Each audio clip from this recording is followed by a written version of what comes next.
Hello, our most valued student. My name is Confident. Welcome to our revision session of the Mathematics N3 paper. And this is a full exam. It was written in August 2021. And in this particular video, I'm going to go through the whole paper.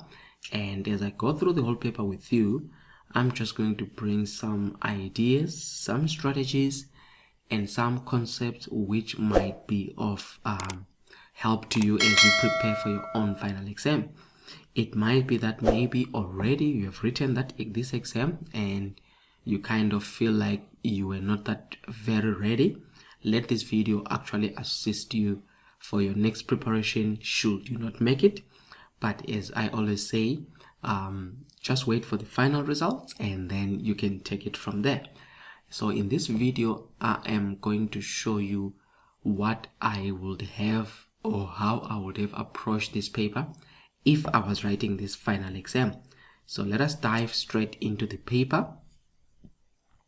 And maybe just before I begin going through this paper, I've already done a review of this paper to say what was expected of this paper, how was the paper in terms of the setting of the paper from the student perspectives, as well as from the one who set the paper.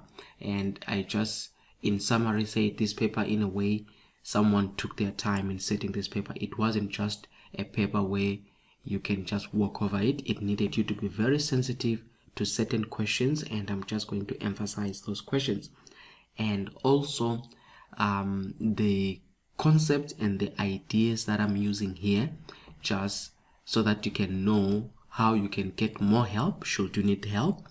Now, most of the methods that I'm using here are covered in the textbook, which is called Math N3. It's Math N3 for the underdogs. So in this particular book is the underdogs.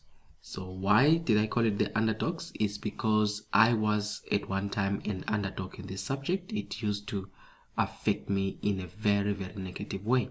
It used to stress me so much, but at one time a curtain opened and I started seeing some of the easiest ways of solving this mathematics, which I thought it is always good to share with people if ever someone can get the help. Hence, you always see me doing these videos, and I hope they are of benefit to you. So I did this book. I hope you can also get advantage of it and purchase it if you feel like it will assist you. It is available at Takealot, and you can purchase it online. And once you purchase it, you are going to get a special code in the book which will enable us to register you for our online videos. So this book comes already with some videos, but you have to be registered online for you to access the videos. You can only access these videos if you are already our student, in terms of if you purchase the book. Unfortunately, if you don't have the book, we are not going to have the code which you are going to send us. But if you purchase this book from Takealot, just search Math N3 for the underdogs, and you are going to be able to get hold of this book, and we will gladly assist you. And the concept therefore that I'm using are mostly covered in this particular textbook, and it becomes easier for you to also understand the foundation that you need as you prepare yourself for not only Maths N3 but also for higher levels like Maths N4, N5 and N6. So this book can actually come handy. Another part again that I want to stress to you guys is, if ever you are watching this video in full, it's either you are our premium member, meaning you might be the one who is assisting us in running this channel, and you are contributing every month a certain amount so that this channel can be of benefit to many people. And we thank you if you are a member and you are contributing some monthly payments so that you can be able to view this content exclusively. It's mainly for you guys. That's why I bring these videos, so that you can be the first people to benefit. It will be available to everyone but at a later stage, but for now it is available only to our premium members because of the help that you guys are doing. So thank you for that. And if you want to take advantage and you are also wondering how can I become a premium member, I have already covered that in the review to say you can go through membership and you can purchase that part. So without wasting much time, let's go through this paper now. And as I say, it's a national certificate, it's Math N3, and it was supposed to be written on the 29th of July in the morning. And then it says programmable calculators may not be used, but you can use your scientific calculator. And this question paper consists of 6 pages and 2 formula sheets. Please always remember you have formulas in this paper. And then if we go now through a few things, the instructions are also important. I always emphasize this. As we say, you're given 3 hours to answer this paper, and in that time the mark allocation is 100 marks. And looking at the instructions and information, this is to say you need to answer all the questions. That's the first instruction. And with that, read all the questions carefully and then number the answers according to the numbering system used in this question paper. Questions may be answered in any order, so just choose any order how you want to answer the questions. If you are strong, or you think after going through this paper, remember they give you around 10 minutes or so for you to be able to just scan the paper and see how it is. Suppose you think question number 4 is the better question that you can start with, that helps you to ease your nerves. Start with that question, but make sure that you answer the whole of that question. That's why they say the sub questions must remain together. And then show all calculations and intermediary steps. Please don't do calculations on your question paper and you leave some of those working. They need the working. It is very important. They are not interested in the answers. They are interested also in how you go about bringing those answers. Do all work in the answer book. This is very important. All your work must be done in the answer book. Unlike N1 and N2, there is not going to be a graph paper. Please remember, don't ask for a graph paper in the exam. Sometimes you find students on the same day, N1 is written with N3 students. So N1 students, you find that they are given a graph paper, and you happen to see N3 students also requiring a graph paper. You don't require a graph paper. You are not supposed to use a graph paper in your N3. So you need to sketch everything in your answer book. Round all answers to 3 decimal places. So by default, everything you must leave it to 3 decimal places. Moving on, diagrams are not drawn to scale, so don't measure the diagrams. It's just a sketch. Use only black and blue pen. Don't use Tipex, don't use color pens just to mark your work. Just use strictly blue or black pen. You need to write neatly. I will emphasize that. Please make or present your work neatly and legible, and make it so clear for the person who's marking, because it becomes a challenge if your work is not presented in a neat way. So these are the instructions, general, always common, but sometimes it is always important to go through these instructions. Now let us start the question, and we are starting with question 1.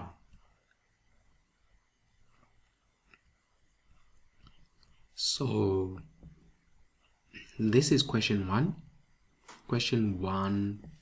and as I'm beginning this question, so as I said, so this is question 1.1.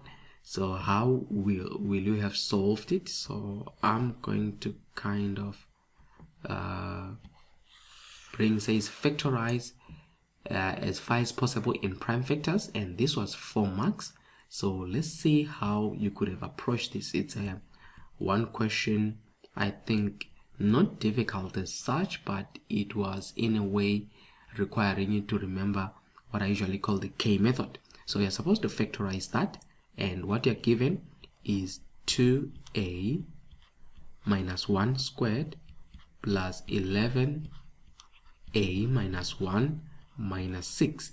So now what you can do, it's possible to solve it directly like this, but what I prefer is to try to simplify it a little bit further so that it can be of help. So what I'll do is I make this be equal to k, and then I make this be equal to k. So what I say is let k be equal to a minus 1.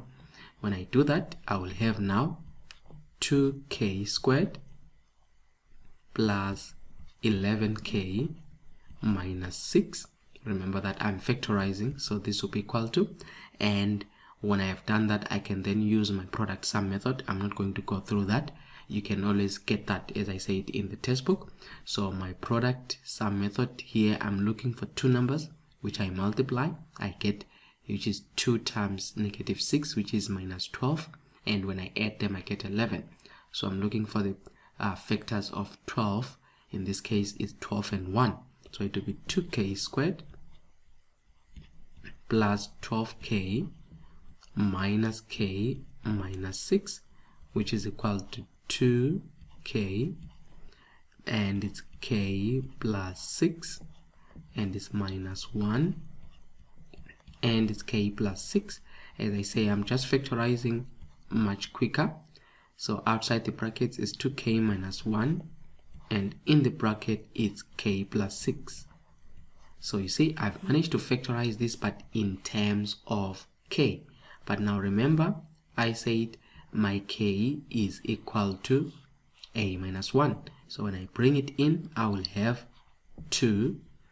Actually, let me use it like this. I will have 2, and then where I've got k, I'm going to put now my a minus 1. So here, what I have, I replace my a minus 1. There, I replace my a minus 1. But remember, you need to put it in brackets first. And then I have, it's 2k, and then it's minus 1. Can have it like this. And then the other bracket, it's k plus 6, which is a minus 1, and then again it is plus 6. So I hope you can see what I'm doing there.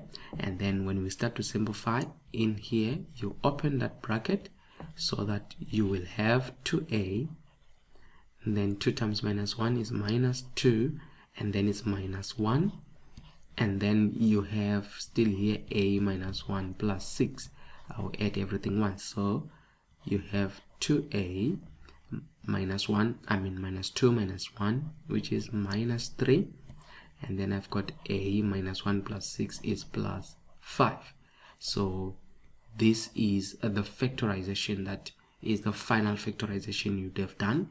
And as I usually advise students, quickly test your answer. For example, let a be equal to 6 and see what it does. Even here, let a be equal to 6. So wherever there is a, you put 6. Test it with the first answer and see what it gives us. So it's 2 bracket 6 minus 1 squared plus 11, and it's 6 minus 1, and then minus 6. When you do that, I get 99 here. What about the other one, the final answer? It must also give me, I got 99. So let's check the other side, the final answer, to say what it will give me in that case. So I've got 2 times 6, and then minus 3, and then I've got 6 plus 5. It's giving me 99, so my answer in this case is correct. So that is how you would have taken advantage of that 4 marks. Now let's move on. The next question is 1.2. Now question 1.2 says we need to, if I can just take it out of here also, it says we need to determine the value of a if f of x gives a remainder of 23/8 when divided by that. So first things first, you attack it or you approach it in 2 different ways. They say determine the value of a. So we have an a there. So that particular a, we need to find its value. And then they're saying if f of x gives a remainder, so we are given the remainder, and then when divided by that. So the first thing you take is what they're saying when divided by. So you take 2x plus 1, you equate that to 0. That's the first thing. Then you make it, you solve for x. 2x is equal to minus 1. Then you divide by 2, and this says x is equal to negative half. That's the first part that is always important in that. When you do that, then you have your f of x. So what they're saying is, they're saying if you take f of x, which is equal to x cubed minus ax squared plus 3x plus 5.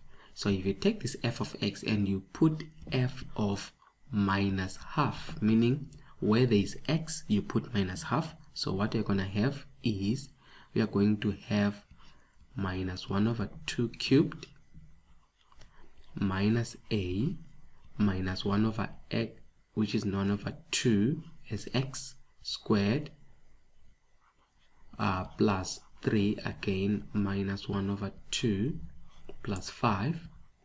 They are saying if you do that, you are going to get, I'm going to equal to, you are going to get the remainder, and that particular remainder is what they put here to say it gives a remainder of that number 23 over 8. So here they are saying when you do that, you are going to get 23 over 8. So the moment you put that half, you are going to get that remainder. So this is the remainder there. So now you can see the equations that are forming now. In this case, you are having an equation which you can focus on from here. So you see that this is an equation that you have formed. So if you start solving it now, you can also now using the calculator at the same time, you can add the numbers. So you have that number, you have that number, and you have that number. So without wasting time, I can use that with the calculator to say minus 1 over 2 cubed, and then is plus 3 bracket negative half. All right, and then if I do that plus 5, so I'm adding only the right hand side, I'm getting 27 over 8. So I'm saying here it will be 27 over 8 minus a, now minus half squared is 1 over 4 is equal to 23 over 8. And then after that it's minus a 1 over 4 is equal to 23 over 8 minus 27 over 8.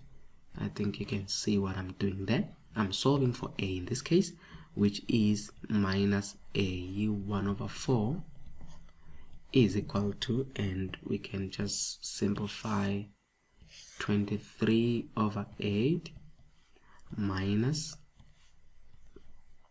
27 over 8. I think it's 5 over 8 in that case. Okay, it's 1 over 2. So it's 23 over 8 minus 27 over 8 is minus a half. Alright, so now you have to just solve for a in this case, and without complicating things there, you can divide simple by both sides. You can divide by negative 1 over 4. Why? This negative will cancel, 1 over 4 will cancel, but what you do on the left, you do on the right, minus 1 over 4, so that it can just give you your final answer there.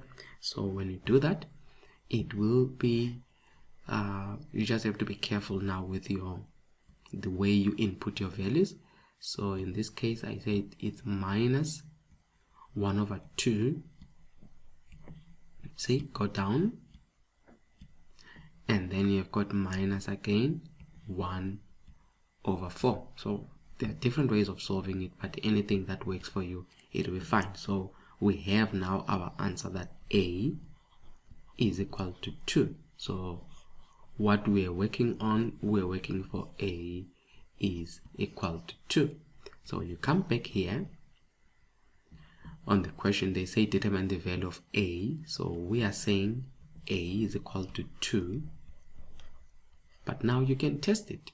Remember, they say when you put x is equal to minus half into the f of x, which is what I just did here. But now where there is a, we're going to now put a 2. It must give us 23 over 8. So now let me do that. In this case, actually, it is at this stage that we can simply do that. We can put a 2 there. So you can just quickly test that for yourself to see that it in a way matches that. So we've got 1 over 2 cubed minus 2, and then I've got negative 1 over 2 squared, and then plus 3, and then it's negative 1 over 2. Okay, negative 1 over 2, and then I've got plus 5. If I do that, I'm getting 23 over 8, which is exactly what they said is the remainder to that. So this is how you could have answered that question, and you can see the mark allocation, it wasn't bad. I think the examiner was generous there.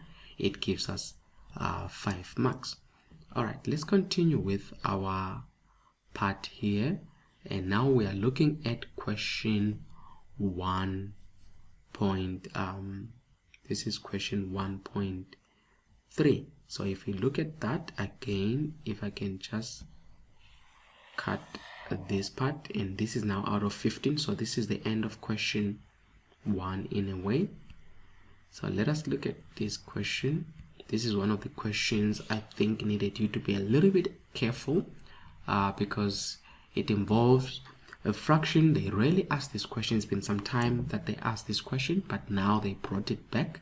As I said, when you revise from old papers, in a way it helps you to prepare for your final exam. These are usually found in the olden papers.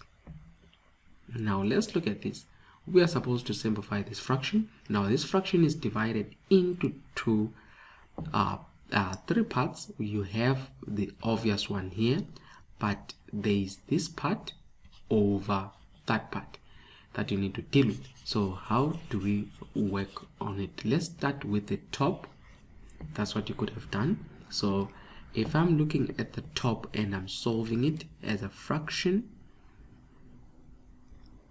or let me write the question first as is, maybe just to simplify things there. So what you have 3 over x plus 3 over y, all right, over 1 over x squared minus 1 over y squared times x minus y over 2xy. See what we have? Okay, I'm just writing so that it can make more sense. So this is what we have. As I said, we need to first focus on the numerator there. When you add there, the common denominator is xy. That's what I'm gonna have there. So if I have my xy as the common denominator, right, I'm focusing on the top fraction. This is over, so x into xy, I'm getting the y times the top, which is the 3, plus y into xy, I get x times the top, that is 3. So this is the top part all over. Now I'm focusing at the bottom. I'm going to add the bottom, and the common denominator at the bottom is x squared y squared. See that? Again, I'm going to add that. X squared into x squared y squared, it is y squared multiplied by the top, which is 1, minus y squared into x squared y squared. It is x squared again multiplied by 1. So this is that times x minus y over 2xy. So when I've done this part, what I need to do, I'm just going to focus on this division line. I'm just going to use a different marker to say this division line, I'm going to focus on it to say, I'm going to change it into a normal division sign to say, if I simplify y times 3 is 3y, x times 3 is 3x over, and then I've got xy. Now instead of that division, now use the divided sign like that. So it's divided by y squared times 1 is y squared minus x squared, which is that, over x squared y squared is same as xy, put a bracket and you have a squared like that. I'm trying to match that part because it simplifies things when I want to cancel. Then times my x minus y over 2xy. You see the xy is good when it's going as xy. Now you need to see things already in advance here, because if you look at this part, it's a difference of 2 squares, and this difference of 2 squares, I'll have it as y minus x and y plus x, right? But this y minus x is not ideal because y plus x is fine, but the y minus x, because y plus x can be x plus y, you know, so it's not an issue. But the problem is the y minus x, and you want to match that so that at the end of the day y minus x must cancel with x minus y, whereby if you take out a negative, it will now become x minus y. You understand? So now what you need to do in that case, if I bring everything back with that in mind, remember I need to already factorize a negative from the top. I'm going to take out a negative while I'm also changing the sign from divided to multiplication. Remember, if you do that, this goes to the top, and the numerator comes at the bottom as the denominator if I interchange the sign from negative to positive. So let's now do everything. 3y plus 3x, I'm factorizing 3, so y plus x is same as x plus y, just to write it in alphabetical order, over xy, and then as I said, I'm going to interchange and put a times there, so that when I do that, it's xy squared on top over, now I'm going to factorize that part. I said I'm going to take out a negative again there, negative. So when I take out a negative, it will be, you interchange the signs, it's minus y squared plus x squared.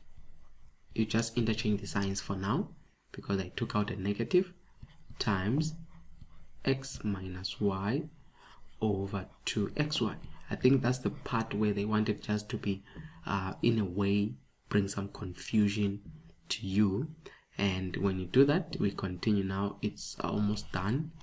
If you can see the answer here, 3x plus y over xy. And then I'll say times, again, it's xy squared over our part now. Remember, I took out this negative here. Now when I took out that negative, I can rearrange this. This is minus y squared plus x squared, so I can write it as x squared minus y squared, see that, times x minus y over 2xy. And then you can finalize this whole thing. It's almost done now. This is a difference of 2 squares. You can see it's x minus y, x plus y, so it's 3. I'm not yet cancelling anything, I just want to cancel everything once, over xy times xy squared. Now xy squared is same as, I can actually say there are two of them. Instead of saying xy squared, I can say xy and another xy. It's two of them. Over, now it's minus, I'm still keeping that negative intentionally, so I was using this pen, so I'm leaving it like that intentionally. So difference of two squares, x minus y and x plus y, you see that, times x minus y over 2xy.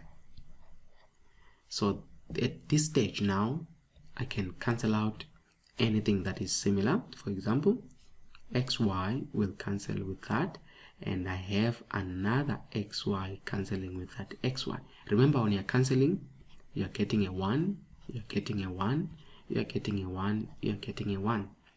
Next thing, you cancel the x plus y,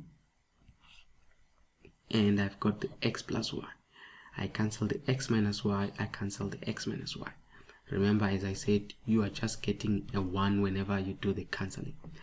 So now what you are left with, if you check carefully, there is a 3 there that is left. So it's 3 times 1 times 1 times 1 times 1 times 1 on top.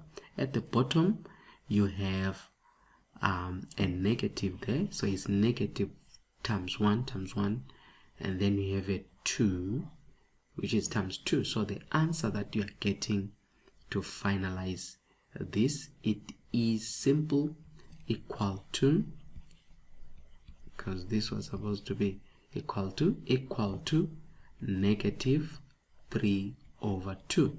So in a way, you've got 3 over negative 2, which is same as negative 3 over 2. So this is the answer that you're going to get whenever you're working on this. Now, if I can test this, so what you do, choose any value of x and y, just simple numbers. For example, say x is equal to 3 and y is equal to 4. Just something that can flow together so that it doesn't confuse you when you substitute. But you just choose any value of x and any value of y. So what you do, as I say, always it is important for you to test your answers, because in a way it helps you to gain that confidence to say you're doing the right thing. So let's start from the top. So from the top there, I've got 3 over, I said x is 3, right, plus 3 over, and my y is 4, and then I've got over, fraction again, 1 over 3 squared minus 1 over, and it's 4 squared, and take it up, which is times. Just need to be careful how you do that one. And then you have got 3 minus 4 over 2 times 3 times 4. When we do that, equal to, you see I'm getting minus 3 over 2. And if you still remember, our final answer was also equal to minus 3 over 2. So whatever number that you're going to choose, it will at the end lead to that, and it makes your answer in this case correct. Now let us move on. So that was the 15 marks of question 1. Let us move on to question 2, and I hope this still makes sense to you guys.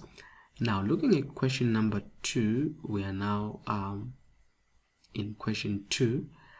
Let's start by question 2 I think is divided, as you can see, into 2 parts.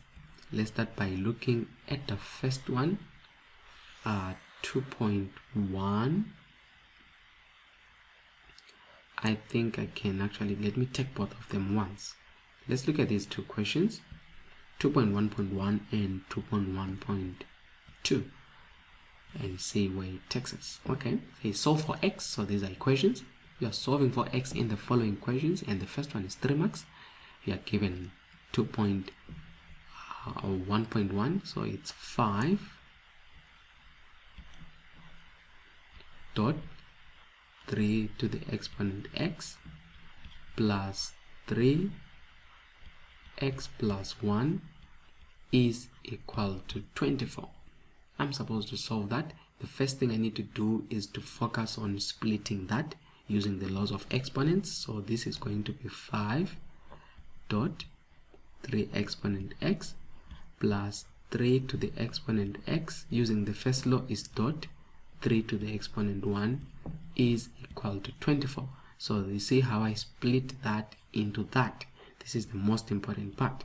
Then after that I factorize 3 to the exponent x. So I've got 5 in there, dot 1, where there was 3 to the exponent x, I got a 1, plus 1 dot 3 to the power 1, where there was 3 to the exponent x, I'm just factorizing, guys, is equal to 24. So now I can be able to divide by 5, because 5 times 1 is 5, plus 1 times 3 is 3. Divide also plus 5 plus 3, or you could have added first or before you did that. So 3 to the exponent x is simple 24 divided by 8. So it's 24 over 5 plus 3, and I'm getting a 3. So that is that. So if I simplify this answer, so what I have is 3 to the exponent x is equal to 3 but to the power 1. If the bases are the same according to the exponents, it means you equate the exponents. So if the bases are the same, therefore x is equal to 1. Not complicated as such, but that is how you would have done it. You can test it there, go to the final answer, you put a 1 and a 1 there just to see whether it will give us 24. So you've got 5 times 3, we said x is equal to 1. So 3 to the exponent 1 plus 3 to the exponent 1 plus 1. When you do that, you see it gives me 24. It's simple, it's clear, no complications there. Let us move on to the next question, which in this case was still solving here for x. And now we're looking at 2.1.2. This question was 6 marks, and I remember giving it a star, a 3 star, to say this is one of the first kind of a question that they brought in here, which was needing students to be a little bit more careful. So what is this question saying? We are saying here we are given x to the exponent log x is equal to 1000 x squared. It was an interesting question. I like this kind of a question.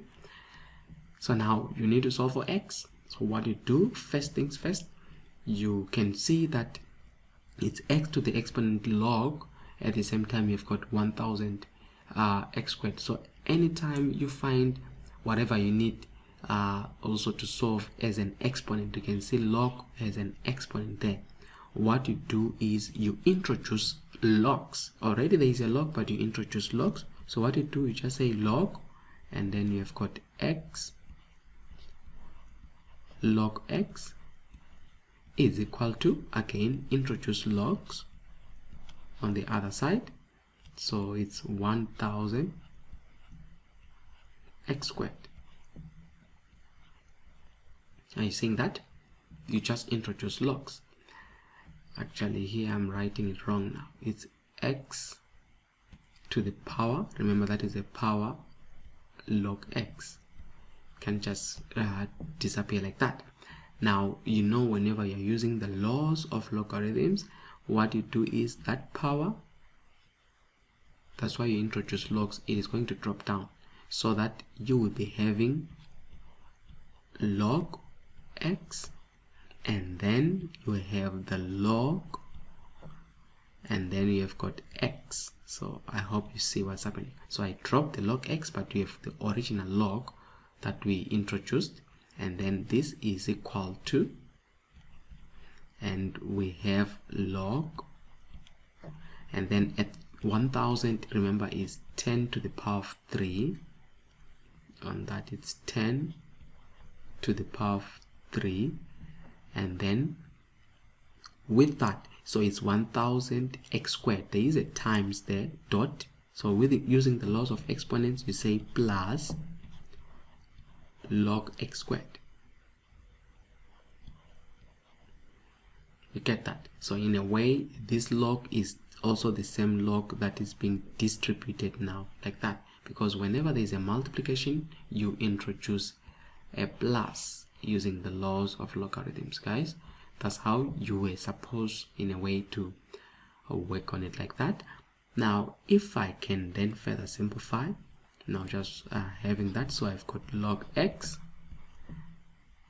It's log x times log x is equal to, drop that 3, so it's 3 log 10 plus 2 log x. Now log 10, if you just check a calculator, is just 3. I mean, it's 3 log 10 is the number 3, or in a way, log 1000, you could have said log 1000. It was going to give us 3, you see, or 3 log 10 is simple at 3, because log 10 is 1. So here what I have is log x times log x is equal to 3 plus 2 log x. So there we come now to say, let, in here, going to use let log x be equal to k. So you see this led to the k method again. So wherever there is log x, I will put k, I'll put k, I'll put k. So where is this now leading us? So you can see that it's k times k is equal to 3 plus 2k. See that? Then when you simplify, it's k squared. Take this to the other side and 3 to the other side. It's a quadratic equation, which is minus 2k minus 3, that is equal to 0. You need to solve, in this case, you need to be able to factorize that. You can use a quadratic equation, anything that can make you solve. So you have got here k minus 3, and you've got k plus 1 is equal to 0. Let me just check. So this is k squared plus k minus 3k minus 2k minus 3. So this is the solving. So it means k minus 3 is equal to 0. Therefore, k is equal to 3. Or k plus 1 is equal to 0. Therefore, k is equal to, take that to the other side, it's minus 1. So these are the values of k. But don't forget, you said let log x be equal to k. So you need to bring everything back now to say, in here, where there is log x is equal to k, so we are saying when k is equal to positive 3, what happens? So you said log x is equal to 3. Now remember, there is a power 10 that is hidden there, so you need to just bring it in there to say, therefore x is equal to 10 to the power of 3, and we say 10 to the power of 3 is 1000. So x is equal to 1000. Or what about when k is equal to 1? So log x is equal to, now we're using the other value, which is minus 1. Now as I say, there is a 10, so now it will be x is equal to 10 to the power negative 1. And what is 10 to the power negative 1? Which is 1 over 10. So you can see the two answers that we have there for x. So x is equal to 1000, or x is equal to 1 over 10. This is the answer that you can check with the original. If I just try to make it clear like that, we can test in the original part to say when x is equal to 1,000. So I test the left hand side and I test the right hand side. So I'll have 1,000 to the exponent log x is 1,000 again. If I do that, equal to, say I'm getting this big number. Let me change it to a scientific notation so that it can be here. Shift setup. I will change it to 7, maybe to 3 decimal places as they say. So it's 1,00 times 10 to the power 9. See this number? I'm going to test the other side, which is 1,000. Remember, x is a 10 to the power 3, or is 1,000. So it's times, so it's 1,000 times 1,000 squared. Same number, so the first answer is correct, is 1 times 10 to the power 9. What if x is 1 over 10? So I have the other one is 1 over 10 to the exponent log 1 over 10. See that? What does it give me? It gives me 1,00 times 10 to the power 1. I think this one I must return it back to normal. So it's 10 in a way. So let me do the other one, which is 1,000, and its x is 1 over 10 squared. I want to see if I'm gonna get 10 also, which is equal to 10. So it means my two answers here, x is equal to 1,000 and x is equal to 1 over 10, they are correct. It was a good question. It just needed you to be extra careful, and all the 6 marks were yours. Now let us look at question 2.2 now. So here that ends now question 2, and you get your 11 marks in total. So now looking at this question, so it's simplify, it's just 2 marks, and it's a fraction. We need to simplify m minus n over m to the power half minus n to the power half. So this is more like surds, whereby you remember m to the power half is same as square root of m. So is n to the power half being square root of n.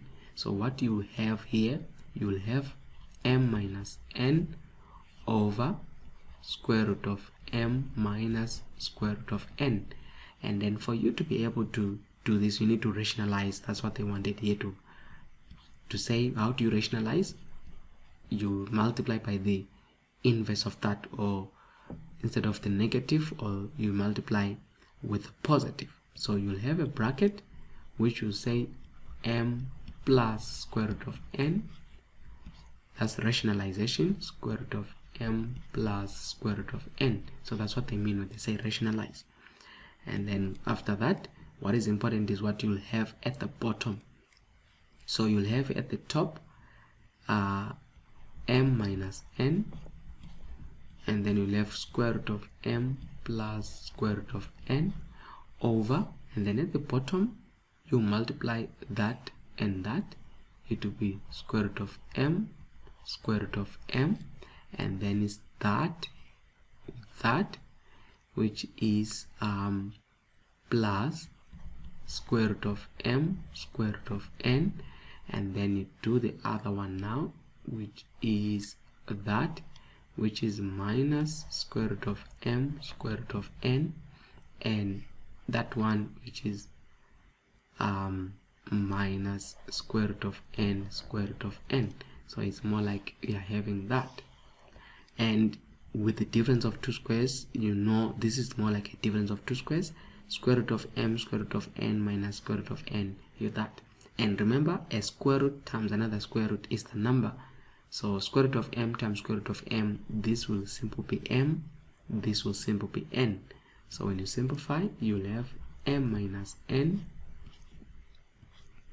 square root of m plus square root of n over, at the bottom we have got m minus n. That further cancels, and the answer is square root of m plus square root of n. So that is what all that thing was. Can just test choose two values, and for example n is equal to 2, actually n is equal to 3, m is equal to 2, mn according to the alphabet, so that I don't confuse myself. So m is the one that is 2. So if I do this and say 2 minus 3 over 2 to the exponent half, which is 1 over 2, and it's minus 3 to the exponent half. When I do that, equal to, I get this number 3,146. Remember that it's like pi, 3,146. Let me do the final answer, which is square root of m plus square root of n, to see if it's going to give me 3,146. So it's square root of 2 plus square root of 3. It must give me 3,146, which is identical, as you can see that. So my answer in that case is correct. Just 2 marks. Well, a little bit more stingy, I'll say, but it was not much of a complicated question. Now we are in question number 3. Looking at question number 3, we start with 3.1. Let's take this out of here and see what it gives us. Let's look at this question. It's more like a word problem. It says the length of plural, the length of two adjacent sides of a rectangle are in the ratio 3:1, and the diagonal measures 8 meters. Calculate the area of the rectangle. So there are two lengths. So the length of the adjacent sides of a rectangle. So we're talking about the shape, which is a rectangle, and we've got the adjacent sides. They're saying in the ratio of 2:1. So what we do here, let's sketch this particular shape. So what you have is something like this. You have a rectangle here. So they're saying the length of the two adjacent sides. So adjacent, you've got that side, and that side is adjacent. The other sides here, they are opposite. So in this case, the lengths of the two adjacent sides of a rectangle are in the ratio of 3:1. So here you are going to start by saying let the length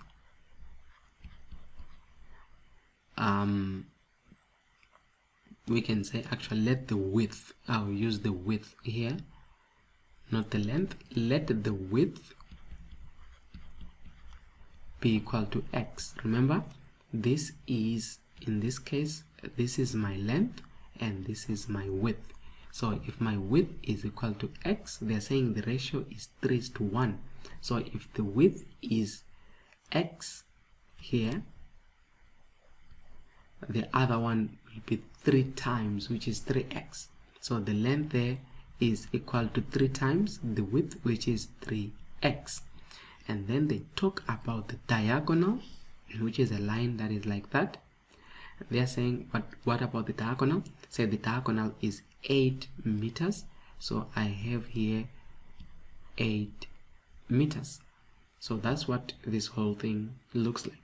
And then they say calculate the area of the rectangle. Now for you to find the area of the rectangle, remember the formula is simple.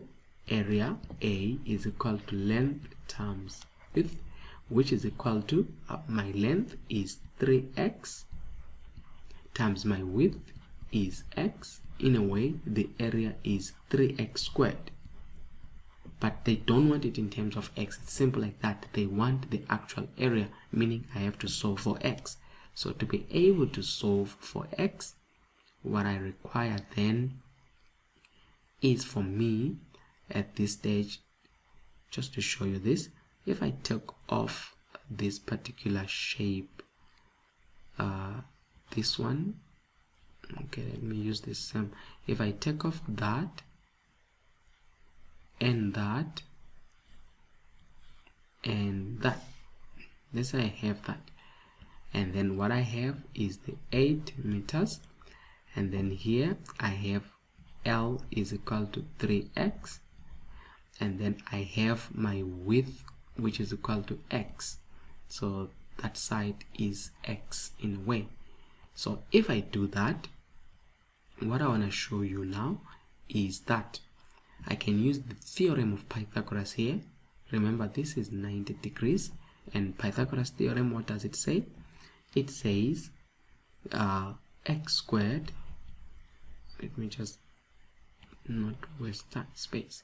The theorem of Pythagoras is x squared plus y squared is equal to r squared.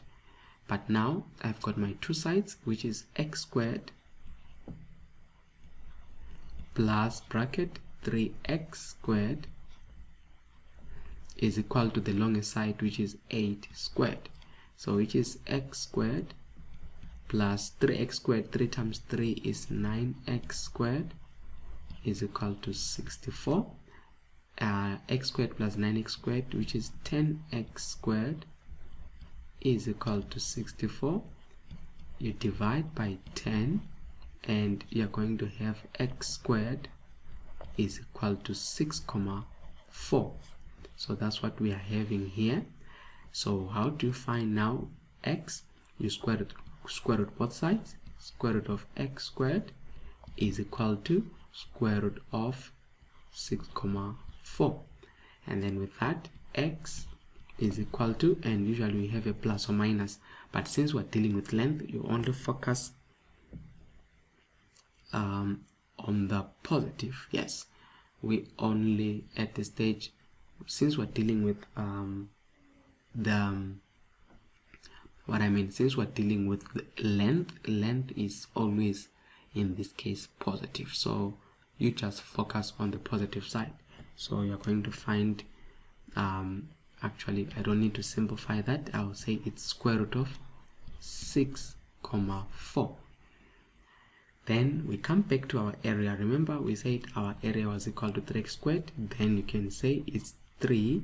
Your x, remember, is square root of 6,4, and then there is squared. Or you can use that answer directly, and this is equal to, is 3 times 6,4 in a way. It's 3 times square root of, you put that bracket 6,4, and then it's squared, and then you're getting 96,5, which is 19,2. So which is more 3 times 6,4, which is 19,2. Yes, so it's simple, 19,2. Now we are dealing with meters, so it's meters squared. So this is the area that they wanted, but you needed to go through finding the length to say this particular x here was square root of 6,4. So even here it's 3 square root of 6,4. So length times breadth, or length times width, then you get that. So that was how this question was. I hope it was making sense. And then moving on again to the next question, 3.2.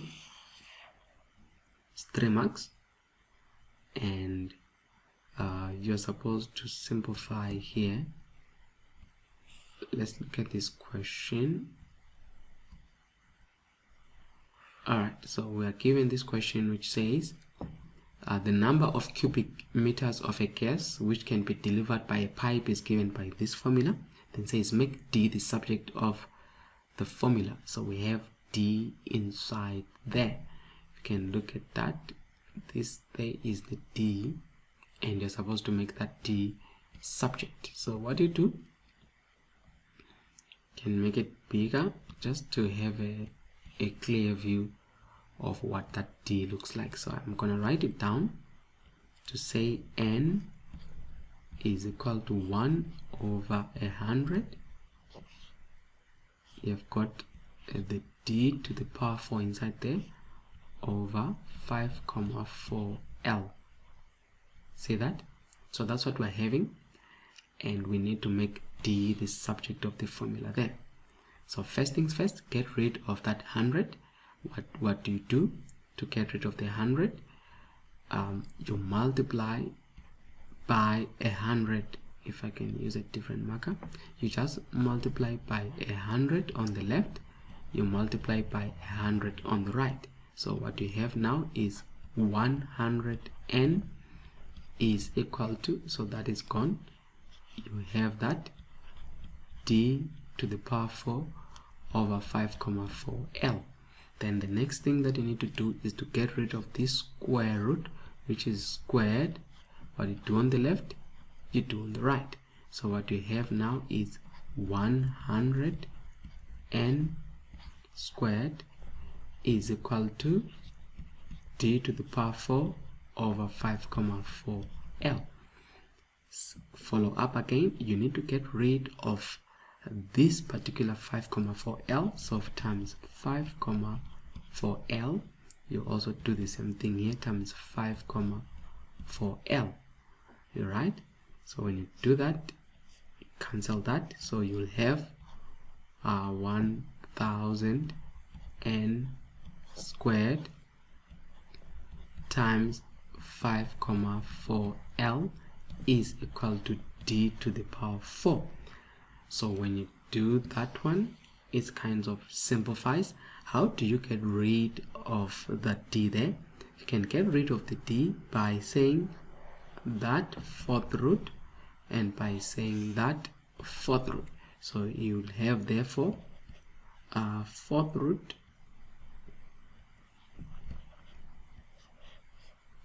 of that whole thing, which is 100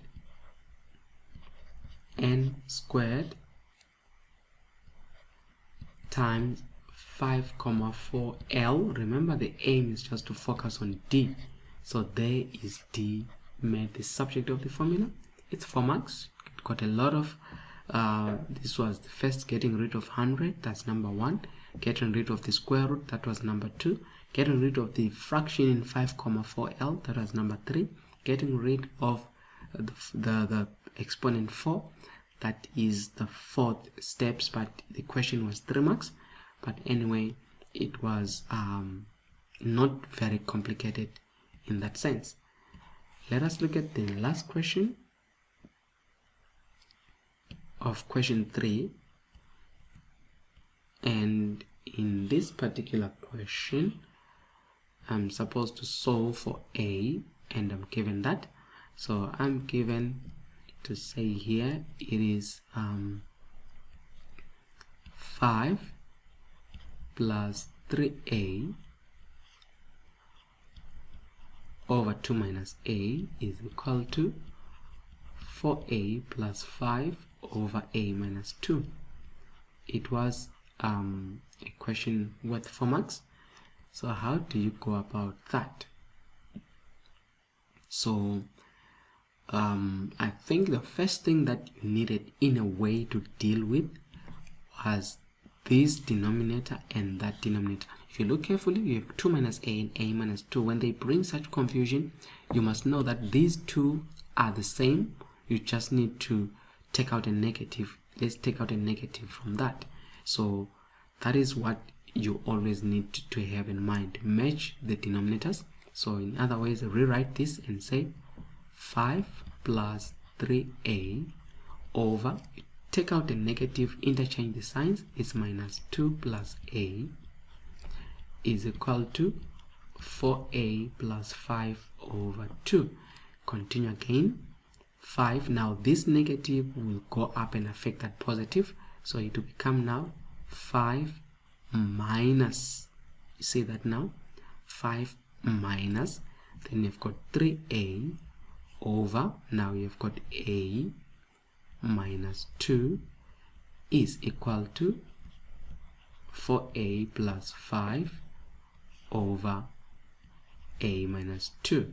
I don't know now why this is just simple 2. It's supposed to be a minus 2. Look now, you have that in matching form, and then it's up to you how you want to simplify, but you can simplify it simpler by multiplying everything by a minus 2. So you can multiply that by a minus 2, each and every item, You multiply that by a minus 2, and you multiply that by a minus 2. So what you'll be having in this sense, it will be 5 times a minus 2, see that, is minus 3a over a minus 2 times a minus 2, see that, is equal to 4a plus 5 over a minus 2, and then I must multiply that, I'm just making space, by a minus 2, so that the aim was to cancel that and the aim was to cancel that. But you can see that a minus 2, now we are having 5 a minus 2 minus 3a is equal to 4a plus 5. That is that. Then open the bracket, which is 5a there, and open that. 5 times minus 2 is negative 10, minus 3a is 4a plus 5. Collect like terms, let a join 5a, all the a's is 5a minus 3a, that one comes there, it becomes minus 4 because it's positive on the other side, so it's minus 4a is equal to, take numbers to the other side, 5 minus 10 there becomes positive 10. So 5 minus 3a, 5 minus 3, it's 2, 2 minus 4 is minus 2a is equal to 5 plus 10, which is 15, divided by negative 2 on both sides. You have got a is equal to negative 7,5, which is negative 15 over 2. But the good thing with this, you can test it to the original. If a is equal to negative 7,5 here, is minus 15 over 2, just to say, just test it quicker with your calculator into the original. So you've got 5 plus, and then it's negative 15 over 2,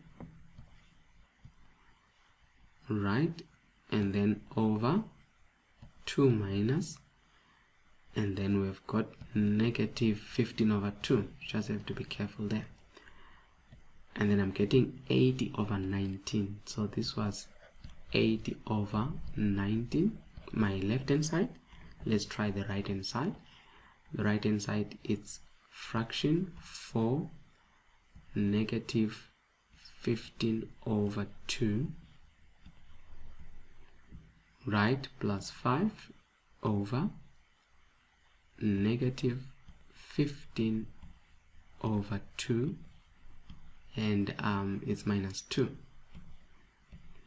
and then I'm getting 50 over 19. So let me check if I did do this thing right. It's 4 minus this, and negative 15 over 2 plus 5 over a is that.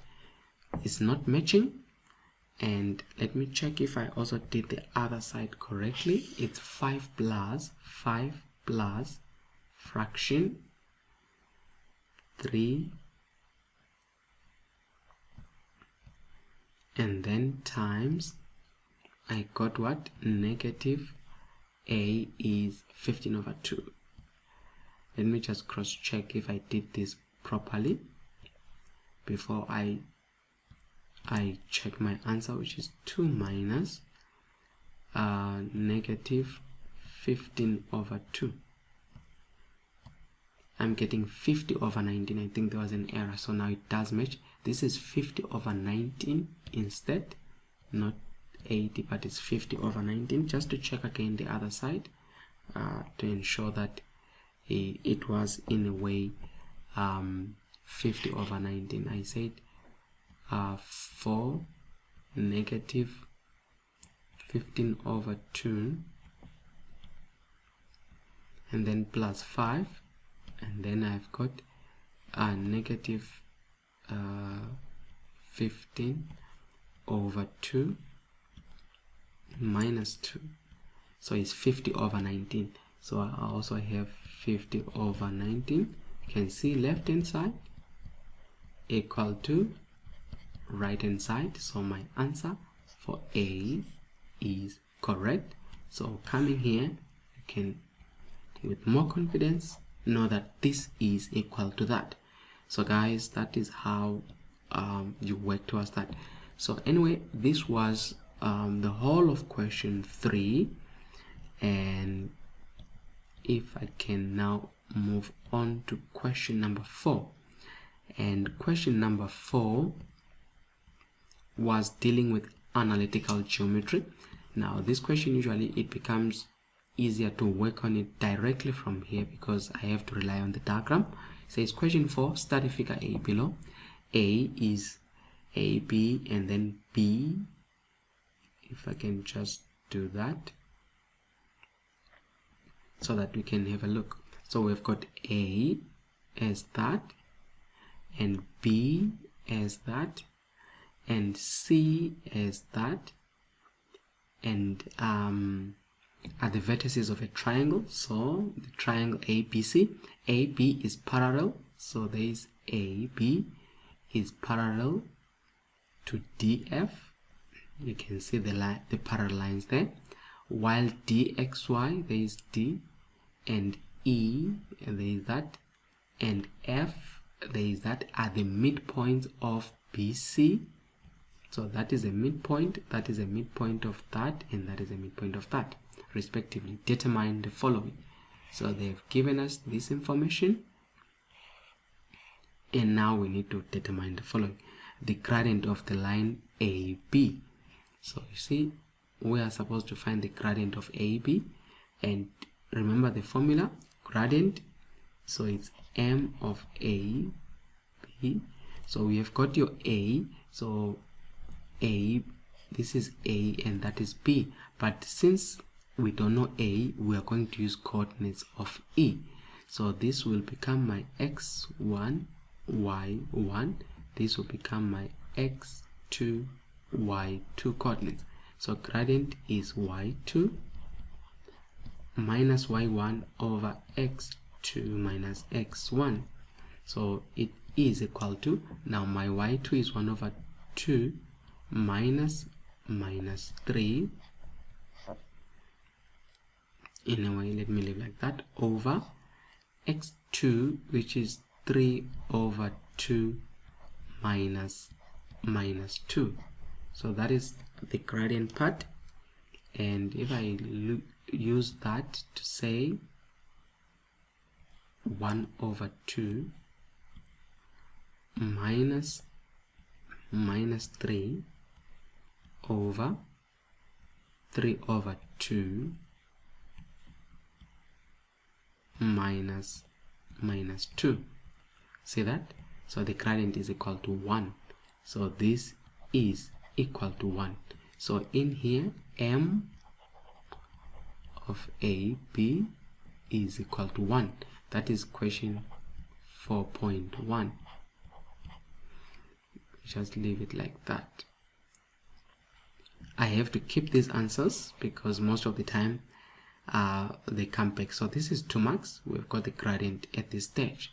Now the next question says find the coordinates of A. So this question is a continuation in a way. It continues from here. So for me to find the coordinates of A, it links to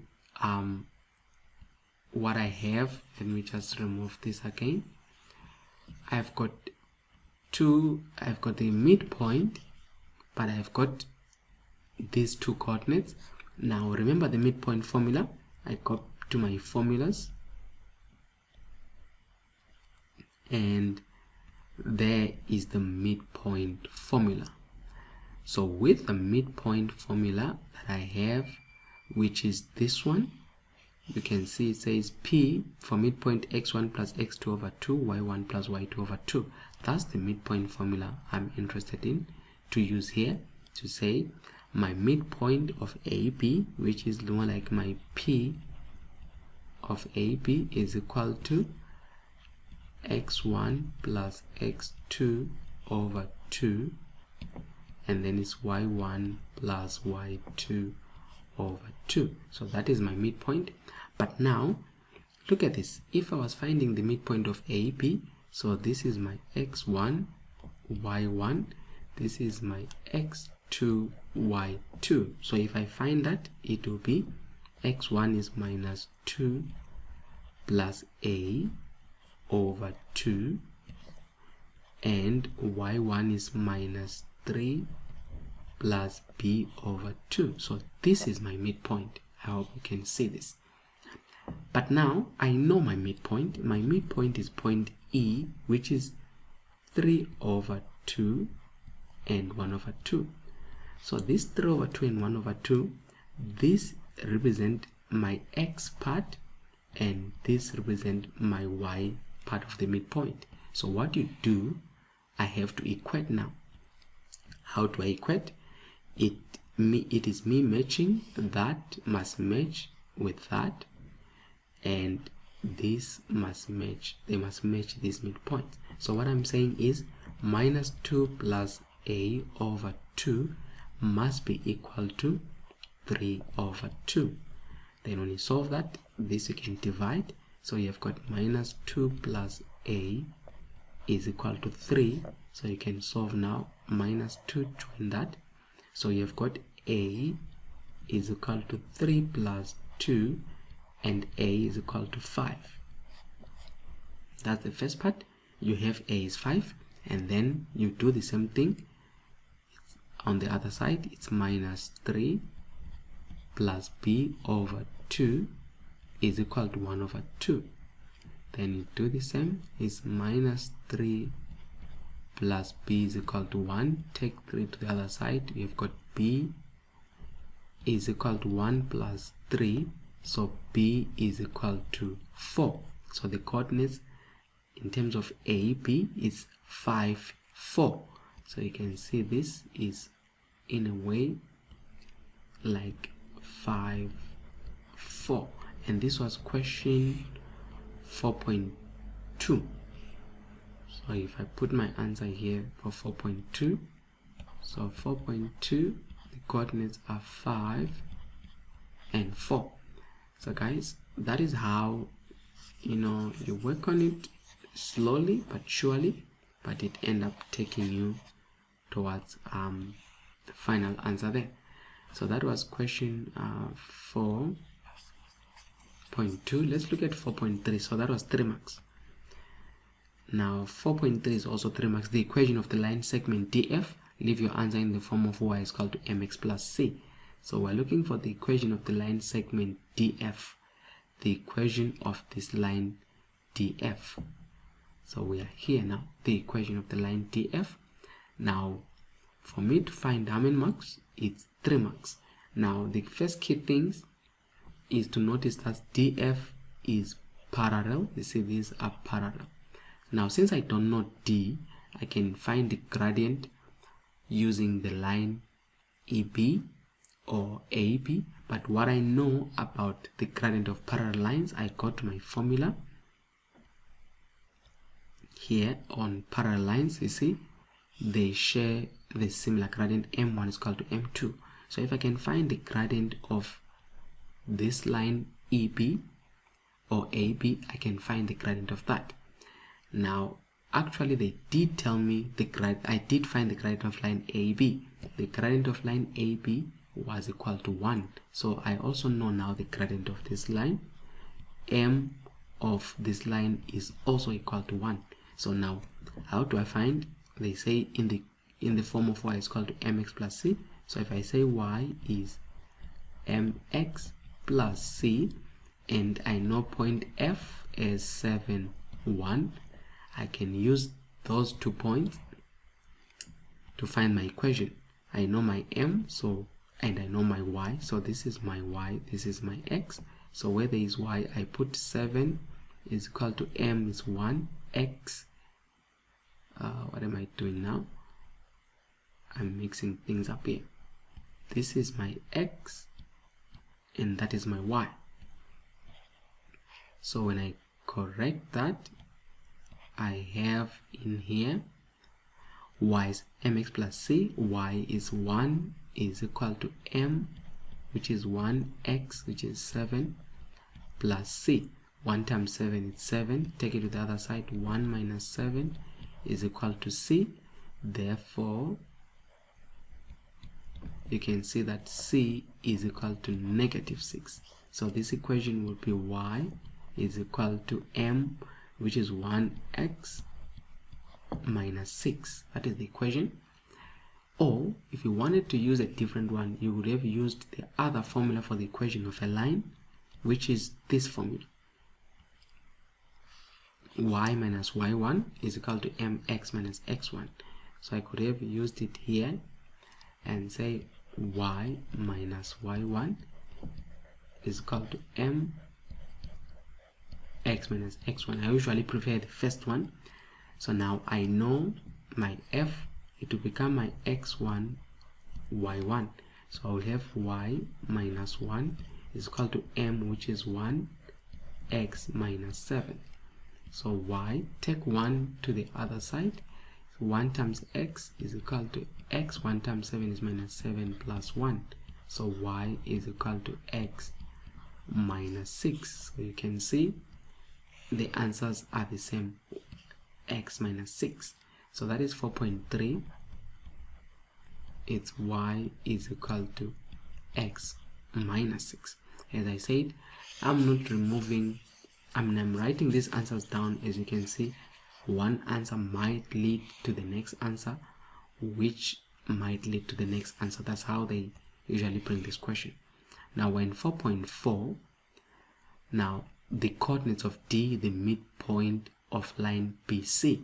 So they want the coordinate of D, that coordinate of D, the midpoint. So again, it's a repetition in a way, but that is the midpoint formula here, where I'm saying P is equal to, remember the formula is x1 plus x2 over 2 and y1 plus y2 over 2. So that's the midpoint.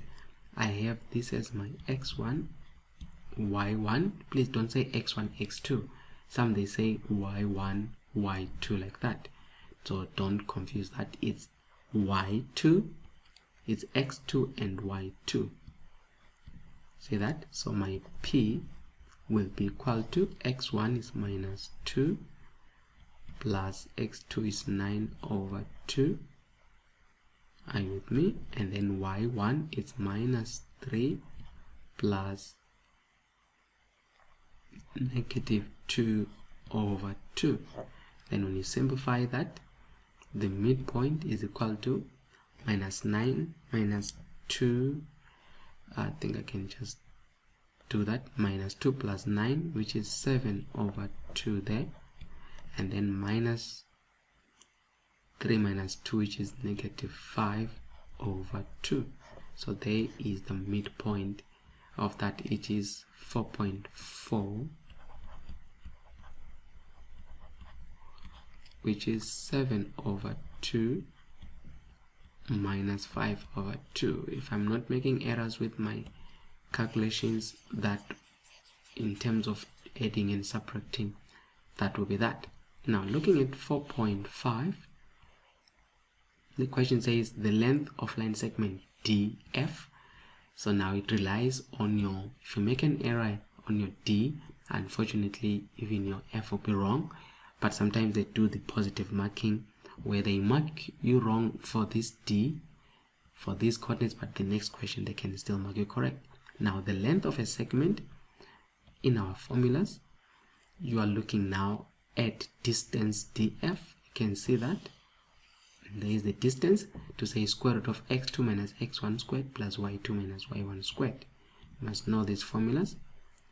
So distance D is equal to, and we are saying it's square root of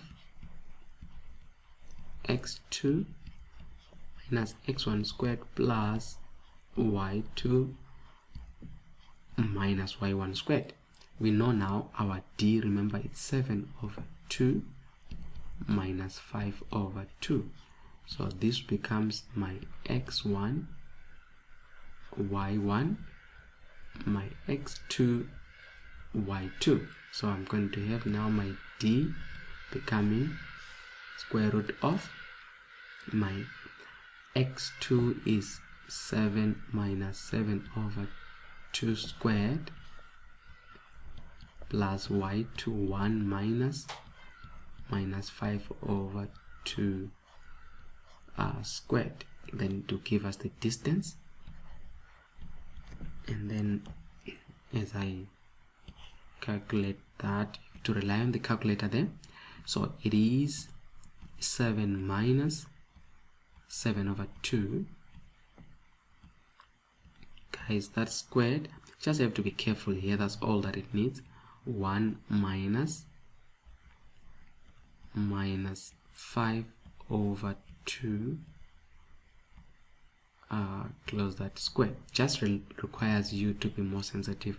It's 7 root 2 over 2, and then if you press that, which is 4,94, let's do to 3 decimal place,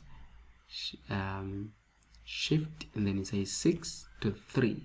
Let's fix it to 3. So we said it was 7 root 2 over 2, which is 4,950. So 4,950, 4,950 units from 7 root 2 over 2. Sometimes they allow your answer in set form. Let me see what they say.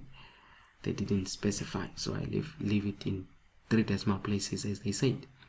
Now the equation of a line 4.6 here now, the equation of a line that passes through point C, which is perpendicular to line AC in the form of y is called mx plus c.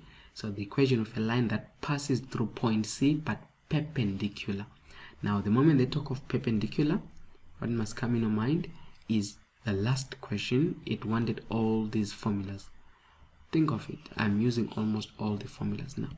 Perpendicular lines, m1 times m2 is equal to minus 1. So you focus on their gradients. So here they are saying the equation of the line that passes through point C, which is perpendicular to line AC. So what I do is I go to line AC,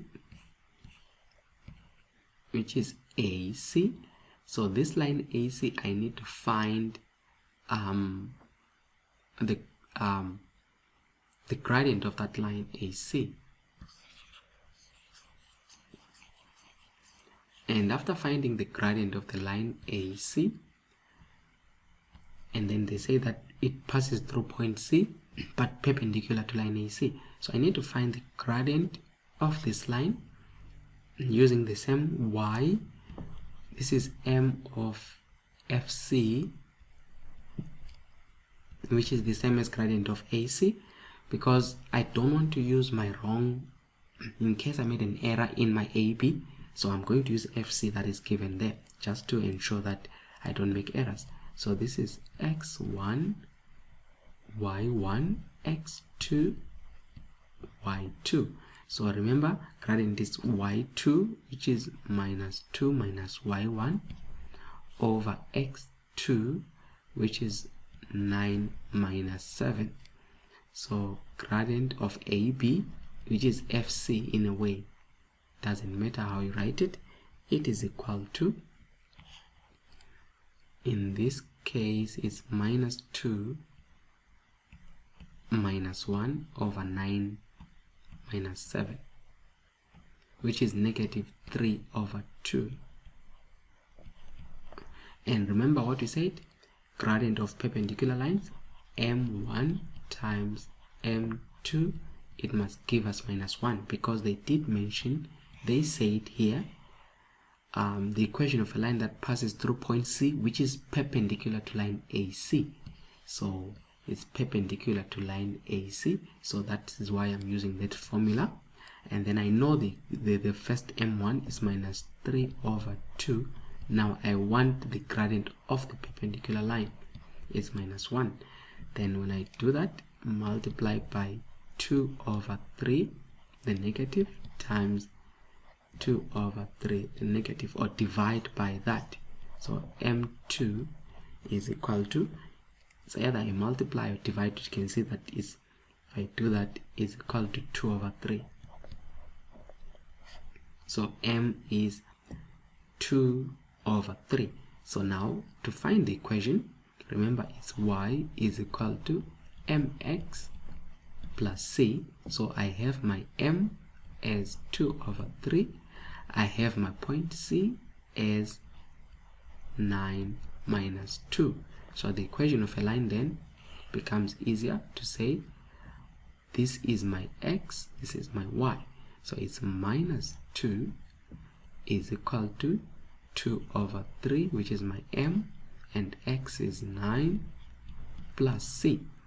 So take this to the other side, is minus 2 minus 2 over 3, 9 is equal to c. So it will give us c is equal to, if I use the calculator there, which is negative 2 minus 2 over 3 times 9, which gives me minus 8.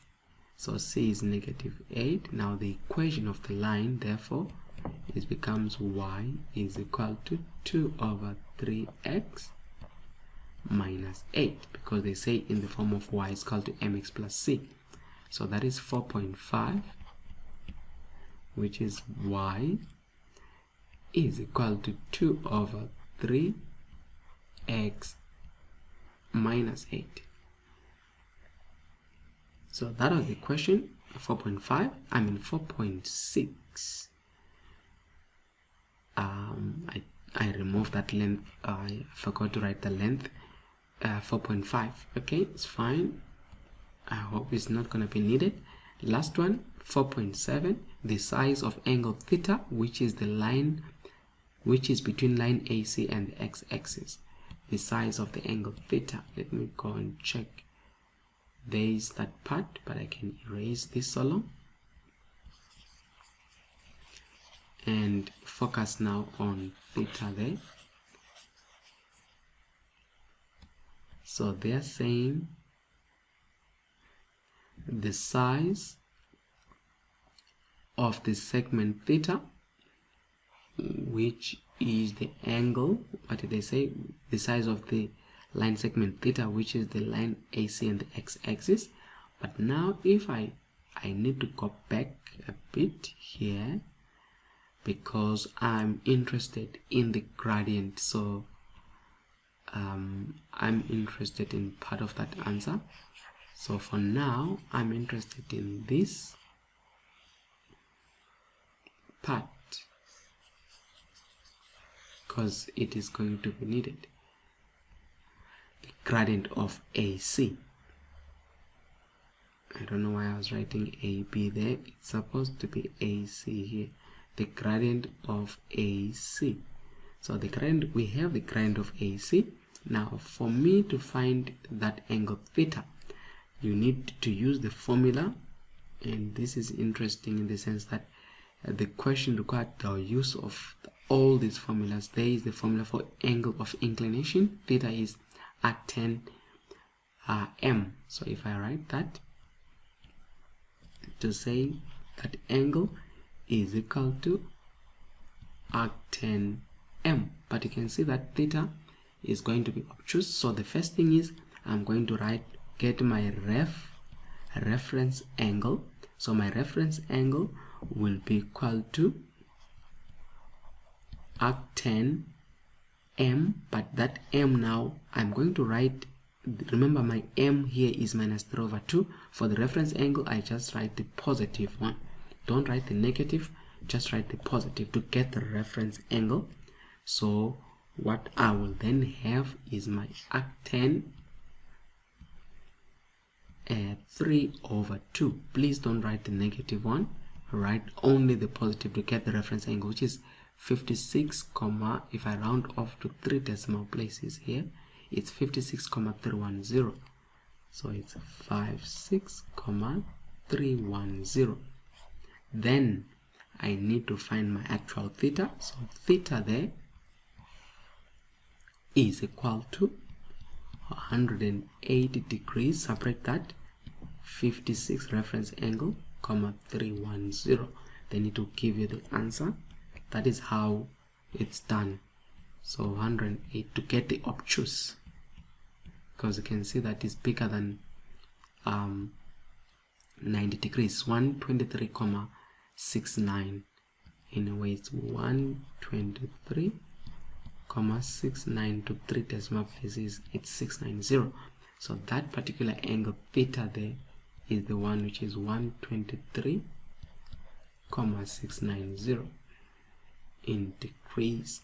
So that is how this question could have been done. Remember, the angle here is from this up to there. The one that you're calculating is 56,31. It is this angle there, 56,31. But here you want the actual theta on the other side. That's why on a straight line, if you can see this straight line, when I said subtract 180, angles in a straight line add up to 180. So that is that. So guys, it was a question. After doing it, it's 18 marks. Was it difficult? Not really, but it was something that you can do. Let us look at question 5. We're almost there now, because there are 6 questions and this is towards the end. Now let us look at question number 5. Now 5.1, actually, if I can work on the whole of question 5, let me take it out from here. It will give me, it's giving me 5, 6, 7, 10 marks. This is a cool 10 marks which you don't want to miss. So it's given the function defined by that, y is called 4x squared plus 3x. Use the technique of completion of a square to find the roots of the given function. You know, they were not in a way wanting you to solve the normal way of solving, but they wanted the completion of a square. But remember, you can quickly solve this to find the roots, and by the roots y is 0. So you have got 4x squared plus 3x is equal to 0. Then you factorize x out. So you have got 4x plus 3 is equal to 0. So here is either x is equal to 0 or 4x plus 3 is equal to 0. Take 3 to the other side. We have 4x is equal to minus 3 divided by 4. So there our x is equal to negative 3 over 4. So you can see this is the simpler way of solving this equation, but they don't want you to get this through this method. You are not going to get all the 5 marks. They want you to complete a square. So how do you complete a square? You come back here and say, let me write it down, 4x squared plus 3x. Remember, the roots means equated to 0 because you're finding x there.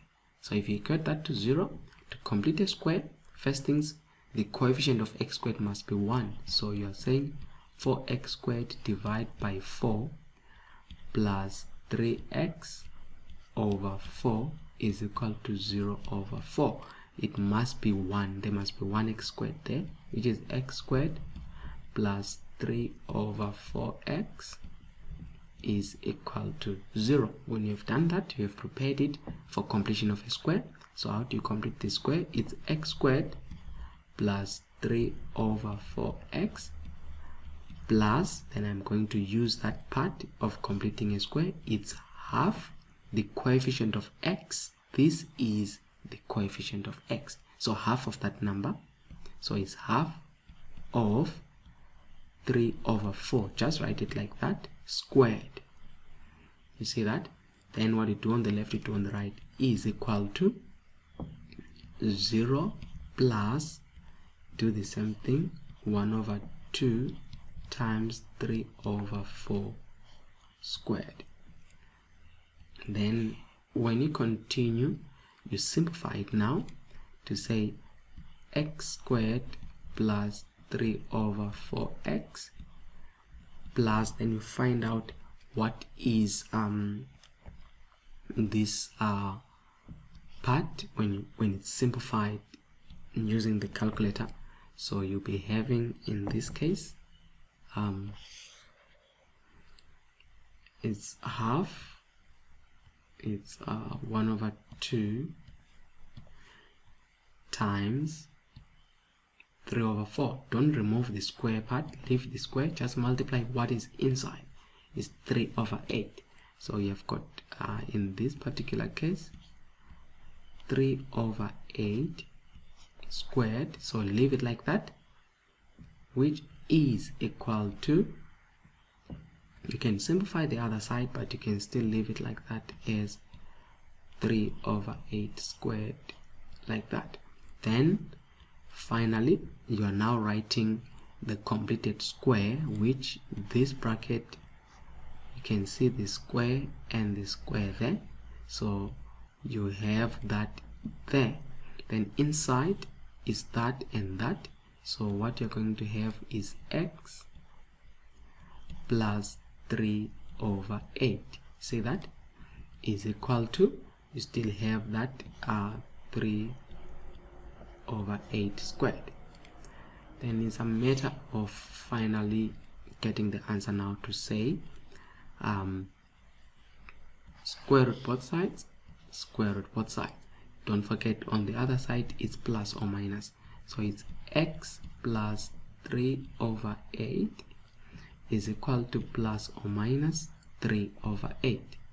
Square root of 3/8 squared is that. Then take that to the other side, so what you have is x is equal to, from positive it becomes minus 3/8 plus or minus 3/8. So it gives us two answers. X is equal to minus 3/8 plus 3/8, or x is equal to minus 3/8 minus 3/8. See that? So when you do that, you get two answers. This gives you 0, or, and the other one, it will give you minus 3/8 minus 3/8, just to see what it gives us there, which is equal to minus 3/4. So it's x is equal to minus 3/4. So this, if you go back to the answer that you got when you're just solving that, you can see that x was equal to minus 3/4. So that is what you do when you are saying use the completion of a square to find that. So that's the answer there. X is equal to minus 3/4. And that is how, in a way, you are completing a square. Now the next question says, determine the coordinates of the turning point of the given function.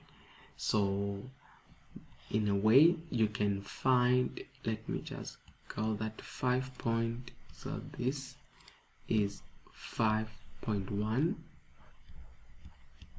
this is 5.1.2. You can determine the coordinates of the turning point in a way, but now I'm going to do it the long way, that is standard, to say if you're given, you could have done it from this part of completing of a square, but I'm just going to do it again. It's 2 marks anyway, but let me just do that. 4x squared plus 3x, so that I can show you what I mean. Dy over dx, turning point, remember, is dy over dx is 4 2x, which is 2 minus 1 plus 3. I'm using the rules of differentiation. 4 times 2, it's 8x plus 3. Now at the turning point, at TP, 8x plus 3 is equal to 0. Now 8x is equal to, take this to the other side, is minus 3 over 8. So look at the turning point.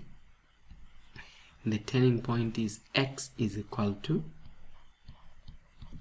minus 3 over 8. So what is it? The turning point was actually this part there.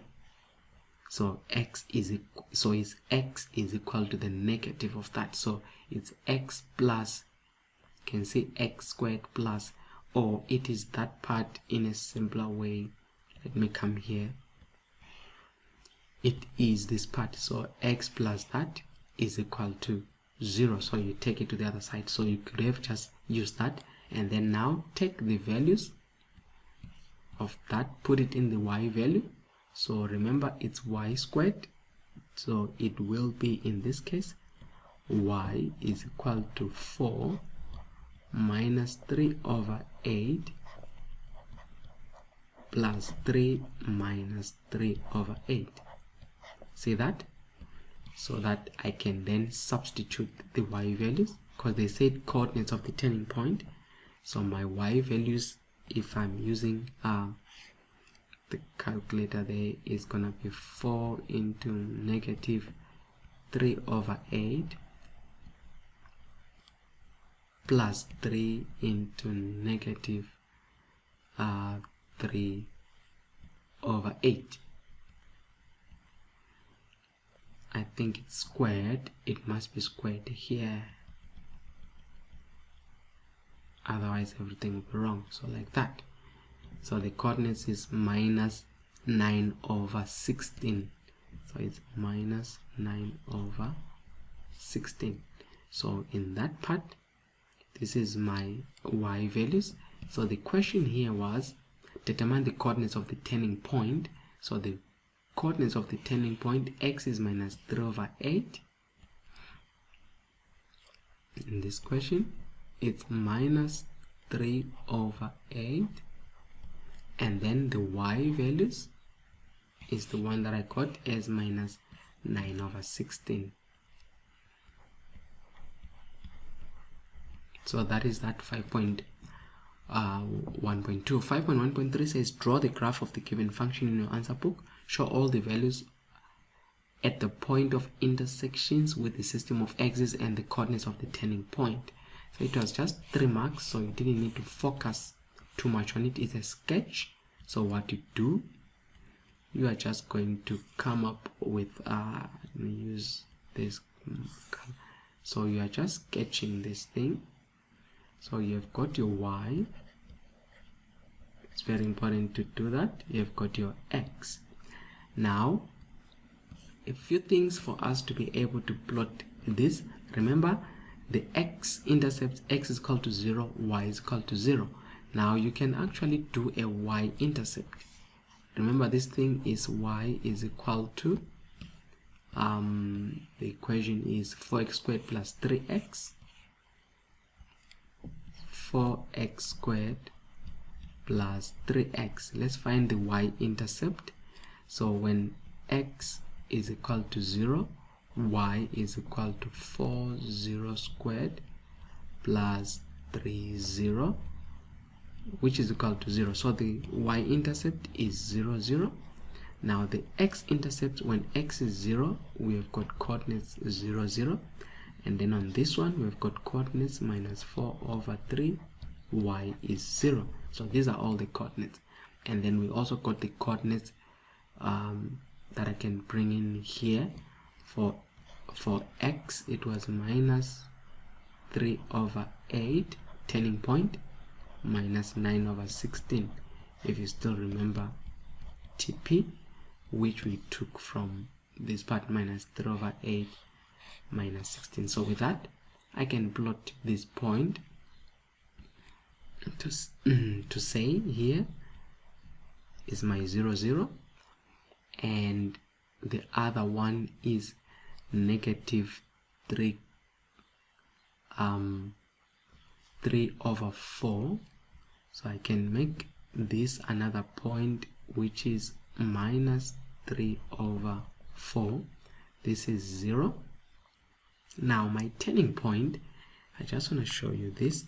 If I want to find half of negative 3 over, if I say negative 3, let me do this.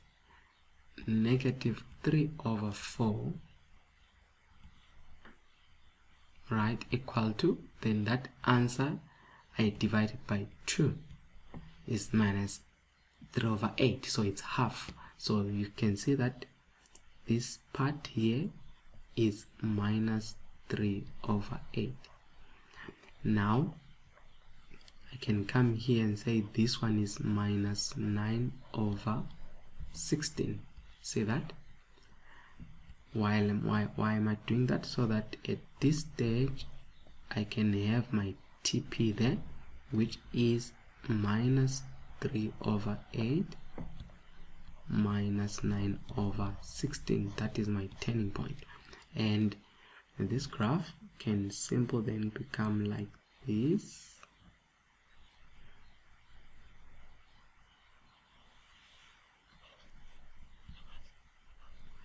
Alright, because it wasn't a complicated graph. They just want you to sketch it. They say draw the graph of the function in your answer book. All the values are at the point of intersections with the system of axes and the coordinates of the turning point. So that's what they want to see here.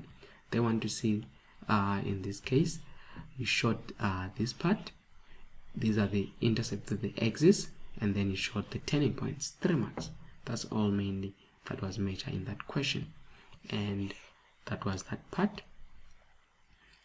Moving on to the question now, we're looking at 5.2 and it's 4 marks. So let's deal with that question.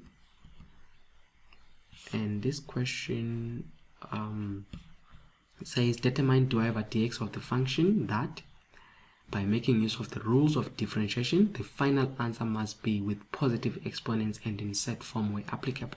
We'll come to that. Let's start from the beginning.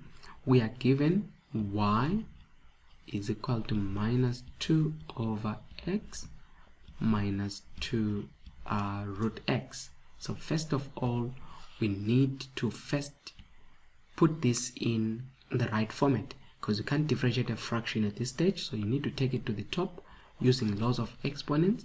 So it's minus 2, it becomes x to the power negative 1 minus 2x. Also you can't differentiate sets, so you must bring, remember, square root is same as power half. Then you can use now your dy over dx. The rules is minus 2, you drop minus 1, x minus 1 minus 1, the next one minus 2, you drop 1 over 2, x to the power 1 over 2 minus 1. So minus 1 times minus 2, it's 2, x to the power negative 2, that like that is minus x to the power half minus 1 is negative 1 over 2. So this is the standard differentiation. And then they mentioned something here. So when you do that, you can get maybe 2 marks, sometimes 3. But to answer the other question, they say the final answer must be with positive exponents. You can see they are negative. I must deal with that, right? So let's deal with that part. They are negative, so to make them positive, it will be dy over dx is equal to 2 over x squared, that is how you make them positive, minus 1 over, because there is a 1 there, 1 over x to the power 1 over 2. So we've done the first part. The second part says and insert form where applicable. That is the other mark that is important. So dy over dx is equal to 2 over x squared minus 1 over, that is where you do your sets, which is square root of x. So this becomes, in a way, the final answer to that. I hope this was making sense, guys. Then the next one, 5.3, says in figure B, we need to answer this one now at this stage, directly from here. It says in figure B, A, we're going to look for, I think I can already see A. So in figure B, there is my A, which is minus 216, is a point on the graph. F of x is A x cubed plus bx squared, the gradient of the tangent at A. So there is a gradient of that tangent. Now prove that A is equal to that and B is that 6 marks. Alright, so here the information they've given us, we are given that graph f of x. Let me write it down. I would have wanted to, but I think I need to answer this in the other page. Alright, so now the aim is to use the information that they've given me, and with that information I need to prove that. So let me just take a bit of this. I'll be coming back to it, but let me take this so that it doesn't delay me like that. Let's look at this. They gave us some hints. So A was a point on a graph. We saw that point A, which was this point. So this is the graph, and that was that point. And then they are saying that is the graph, the gradient to the tangent. Then they told us that point again, there is a gradient to that point. And the question is, prove that. So what we have first of all, we have f of x is equal to ax cubed plus bx squared. Agree with me? Now we are given a point A as minus 2, 16. So let me put it there, because here we are saying f of, when x is minus 2, you see that y will be 16. So it means a minus 2 cubed plus b minus 2 squared. This must give me 16, because those are coordinates. When I put a negative 2, I must get a 16. Then I must solve it to say what is minus 2 cubed. Here it will be 8. It's negative 8a on this part. Then minus 2 squared is plus 4b is equal to 16. You can divide by 4 here. Divide by 4, divide by 4. So that there you get a negative 2, there you get that, and there you get a 4. So what I have here is minus 2a plus b is equal to 4. This takes us to our equation 1, because I'm finding a and b now. Definitely I need two equations. Now it says the gradient of the tangent at A. The moment they say gradient, that word gradient, I must do dy over dx of f of that f of x. Now remember, I have my f of x here being ax cubed plus bx squared. Now f prime x, using the rules, is 3 ax 3 minus 1 plus 2bx 2 minus 1. I'm finding dy over dx, which is 3ax squared plus 2bx. So this is what they say the gradient, but they're saying that gradient of the tangent at A is equal to minus 18. So they're saying this thing is equal to negative 18. So you see how lovely it is coming. So then I can solve. Now I've got 3 ax squared plus 2bx is equal to minus 18. But I know the value of a there. At that point, they say the gradient at that point a, my x value is minus 2. So here x is equal to negative 2. So when I do that further, it becomes, just slowly coming, is 3a minus 2 squared plus 2b minus 2 is equal to minus 18.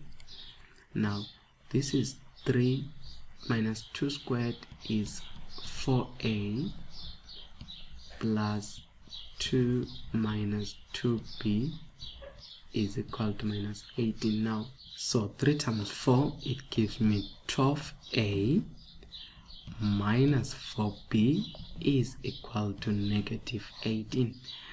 I can divide by 2 there, so that I have 6a minus 2b is equal to negative 9. So this then becomes more like my equation 2.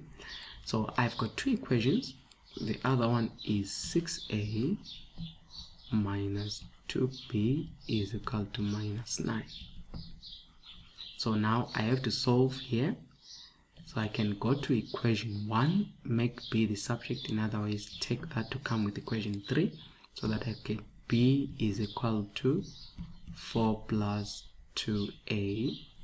This is like my equation 3, which I'll substitute in equation 1, which is 6a minus 2. Now this is my b that I'm gonna put here.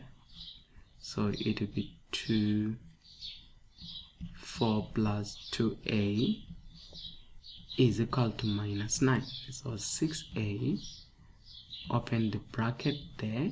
So it's minus 8 minus 2 times 4 is 8 minus 2 times 2a is minus 4a is equal to minus 9. Now 6a minus 4a, the 8 will join the 9 to become minus 9 plus 8. Now what is 6 minus 4, which is 2a, is equal to minus 9 plus 8, which is negative 1, divide by 2. So I've got my a is equal to negative half. Now go to the question. The question was show that prove that a is equal to negative half. We've shown that. Now what about b? To find b, remember I've got this as my b. So b is equal to 4 plus 2a, and b is equal to 4 plus 2 minus 1 over 2. You cancel that, you get a negative 1. So b is 4 minus 1, and b is equal to 3. So that is what we have. So we have proven. So this is, you conclude and say proved. We have proved that a is equal to minus half and b is equal to 3. So that was the question here. That was supposed for you to, as I said, it was a matter of you trying to prove the part that they needed you there. So now let us look at the next part in this question. It says determine the coordinates of the turning point of the graph at the point B. So they want the coordinates of that turning point at that point B. But remember, now you know your A, you know your B. So in this case, what you can do still on this question, because we know our A and B, so it will be f of x here. Remember, it was f of x is equal to ax cubed plus bx squared. So you know now your a and b, so f of x is equal to a is minus 1 over 2 x cubed, and b is plus 3 x squared. So they want the coordinates of the turning point here. So remember, for turning point is f prime x is equal to minus 1 over 2 3x 3 minus 1 plus 3, you drop the 2, I'm using the rules now of calculus, 2 minus 1, which is minus 3 over 2 x squared plus 6x. But now remember, here at turning point, at TP f prime x is equal to 0. So what we have is minus 3 over 2 x squared plus 6x is equal to 0. So you have to solve now. X is common there, so you take out x is minus 3 over 2x plus 6 is equal to 0. So the first one is x is equal to 0 or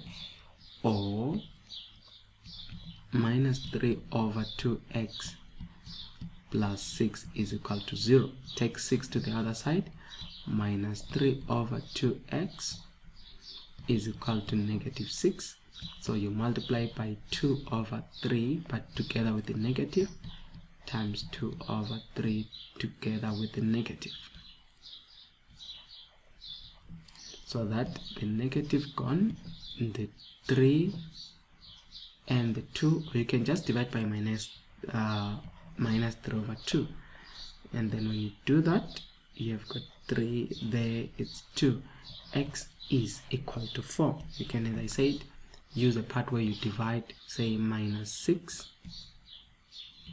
divided by negative 3 over 2. It simply gives us a 4. So x is equal to 4. So the question here was determine the coordinates of the turning point of the graph f of x at point B. So you can see that we got two values. X was equal to 0. Look at this one. And x is equal to 4. But at point B, it cannot be 0. But you can see that the only possible value at point B is that x can only be equal to 4 there. So with that, they say the coordinates. So I need to find the y value. And to find the y value there, you go back to the original equation. And the original equation is f of x, remember, is equal to, we use, after substituting, we got this to say it's minus 1 over 2 x cubed plus 3x squared, and we are saying now x is equal to 4. Then I need to substitute now to say f of 4 is minus 1 over 2 4 cubed plus 3 4 squared. Then it will give me the coordinates here, in this case of the y coordinate. So it's minus 1 over 2 and then it's 4 cubed plus 3 and then it's 4 squared, and then it gives me 16. So B as a coordinate would be equal to 4 16 because they wanted the coordinates there. If you check well, they are saying here the question was determine the turning points of the graph at point B. So that's what I was doing there, to say in this B is 4 16. So that is how you would have done that other question there. Now the last part of this question is question number 6. It's not really complicated also, but it needed you to be a little bit more careful. Now question 6 in here, just to wrap it up, starting with question 6.1, it says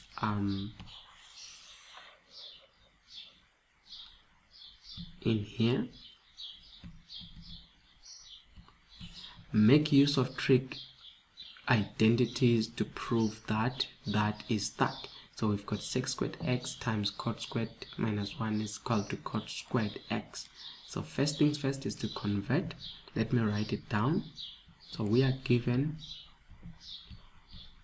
sec squared x times cot squared x minus 1. So I'm taking the left hand side, right, to prove that it's equal to right hand side. So it is equal to sec, remember, is 1 over cos squared x times cot. Now tan is sine over cos and cot is cos over sine, so it's cos squared x over sine squared x minus 1. And when you do that, you can see what is cancelling out, that this is cancelling out, and what I'm left it is, it's 1 over sine squared x minus 1. So it's a fraction which is minus 1 over 1. So what I do, this is equal to, common denominator is sine squared x. Sine squared x and sine squared x, it's 1 minus 1 to sine squared x is sine squared x times 1, which is sine squared x. So this is what I have. But now remember, I've got this formula, which is sine squared x plus cos squared x is equal to 1. If I take now 1 minus sine squared to the other side, I have got cos squared x is equal to 1 minus sine squared x. This is the identity, and that is what I'm having on top here, if you can see that. So instead of that, I'll write cos squared. So this is equal to cos squared x over sine squared x, and we did mention that cos over sine is cot, and cos squared x over sine squared x is cot squared x, which is equal to my right hand side. As you can see, what I was given, it was my right hand side. That was giving me 4 marks. Alright, now 6.2 is another 4 marks that I was supposed to work on, or I'm supposed to work on. So let us look at question 6.2. It says ABC is a triangle with 10 sine B is equal to 6 and A plus B is 90 degrees. So we are given that is that, and A plus B is that. Draw a diagram and calculate the value of. So we need to definitely draw a diagram. But for that, let's start by here. 10 sin B is equal to 6. So I can divide by 10 so that I have got sine B is equal to 6 over 10. But if you simplify 6 over 10, you will see that it will give you 6 over 10 is simple 3 over 5. So this is equal to 3 over 5. That is my sin B. Alright, so if I'm going to be drawing now, as I said, draw a diagram. Let me use something different. I'm going to draw a diagram for that. They're saying it's A plus B is 90, which means it's in the first quadrant. And if I'm going to be drawing that, so I have this thing like this. So it's a 90 degrees, and remember, this is my y, this is my x, and that is my angle B. So here, what is the x equal to? What is the y equal to? What is the r equal to? According to sine theta, remember sine theta is the same as y over r. So my y there is 3, my r there is 5. I need to find my x, and to find my x is the theorem of Pythagoras, which says x is equal to square root of r squared minus y squared. Remember, x squared plus y squared is from here, x squared plus y squared is equal to r squared. So I've made x the subject. So x is equal to square root of r, which is 5 squared, minus y, which is 3 squared. So what is my x? Actually it's plus or minus, but because it's in the first quadrant, it's positive. So in this case, if I'm to calculate it, it's just have to be positive, which is 5 squared minus 3 squared, which is equal to 4. It was plus or minus 4, but you can see that it's positive, so it is just equal to 4. So I've got these values. Now this is my a, but on the other side, this is my b, on the other side I have my a. So for me to be able to solve this particular question, look at the question I'm given. I must see whatever I have here. The first one is sine a. Now sine a, remember, is equal to my O, opposite, over my hypotenuse. Now since my A is focus, so with my A, that now becomes my opposite, and that becomes my hypotenuse. With my A, you interchange the x and the y. If A is the focus, this becomes the y, that becomes the x when A is the focus. So I will have, in this case, 4 over 5. Now again, my 10a, remember 10 is also opposite over adjacent, or it's in this case, or this is the opposite, which is y over x. With the interchanged one, the y is 4 over 3. So don't forget that. Now the next one is my cos b. I see there is a cos b there. So my cos b, because b is the standard one that I used, it's simple x over r, and my normal x was 4 over r is 5. So that is basically how this whole thing was.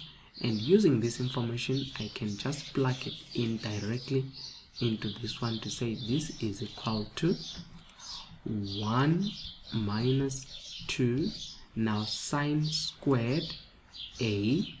Now I've got sine a, which is that, which is 4 over 5 squared over 10a, which is that, 4 over 3 plus cos b, which is that, which is 4 over 5. And when you simplify that part, it will simply give me 1 minus 2 bracket 4 over 6 squared, seeing that, and then I have 4 over 3 plus I have 4 over 5 equal to, I've got 5 over 96. If I do that to 3 decimal places, which is 0,052, so it's 0,052. If I was doing everything without making errors on my calculation, it is 0,052. Let me just check again. As I said, it's 1 minus 2 sine squared is, remember this is a 5. Must be careful that this was a 5.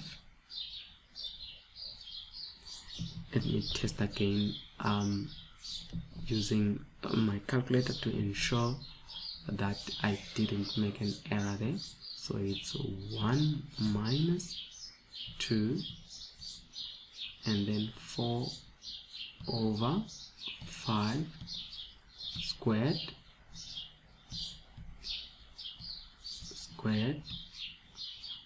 and then I've got 10, which is 4 over 3 and then plus, and then I've got cos b, and then cos is 4 over 5. Actually, it's not times, it's plus 4 over 5. Now I'm just going to test this answer. 4 over 3, so I'm getting something different in this case.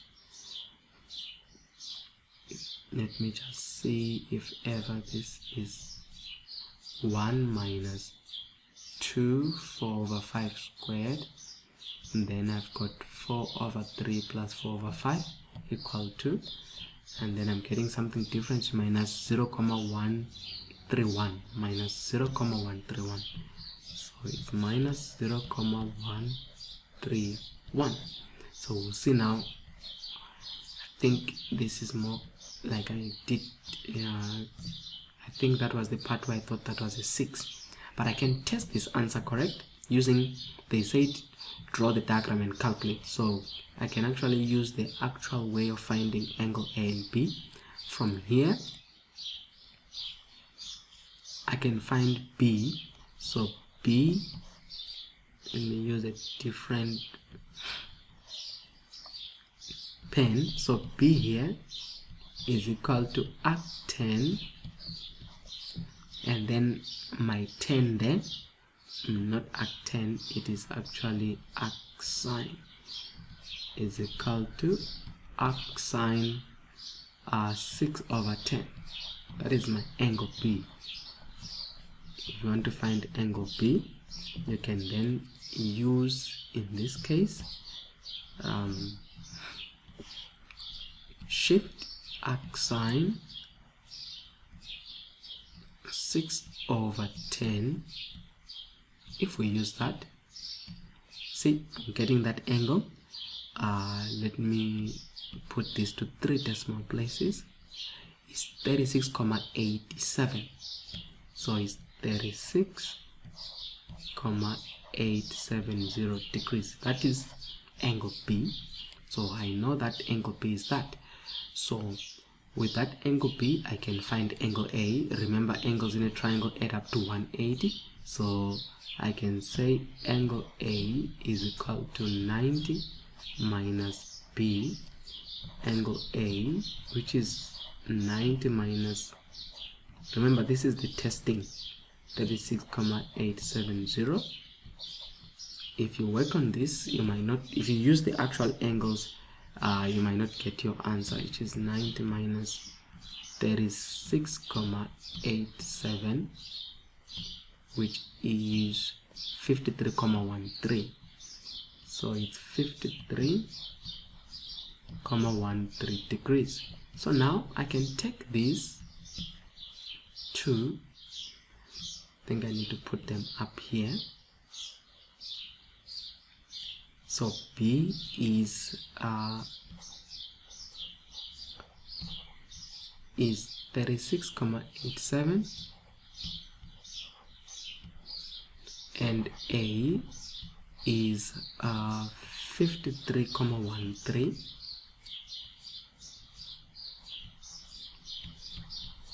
If I use these angles into this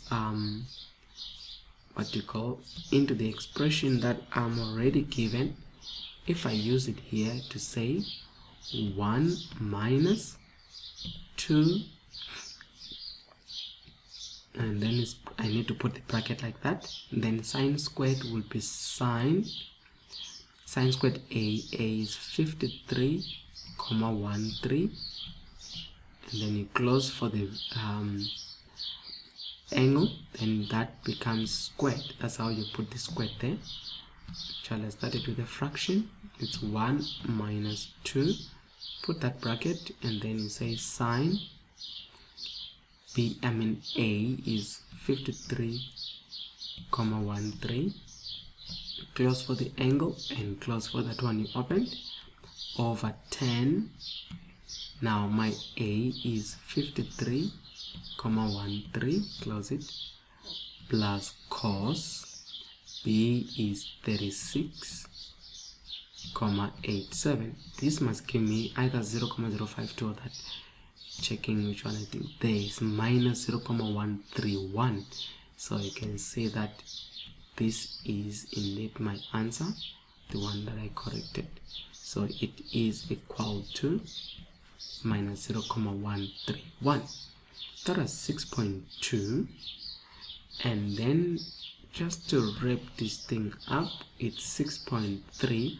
Says consider P, Q, R, and S are the vertices of a quadrilateral which represents a plot of land for cultivating different types of vegetables. The plot is divided onto two portions according to the grouping of the vegetables' favorite seasons and weather. These divisions make portion triangle PQS and triangle QRS. So here they are saying consider figure C, PQR and S are vertices of a quadrilateral which represent a plot of land for cultivating different types of vegetables. The plot is divided into two portions according to the grouping of the vegetables' favorite seasons and weather. The divisions are the triangles. Look at the triangles PQS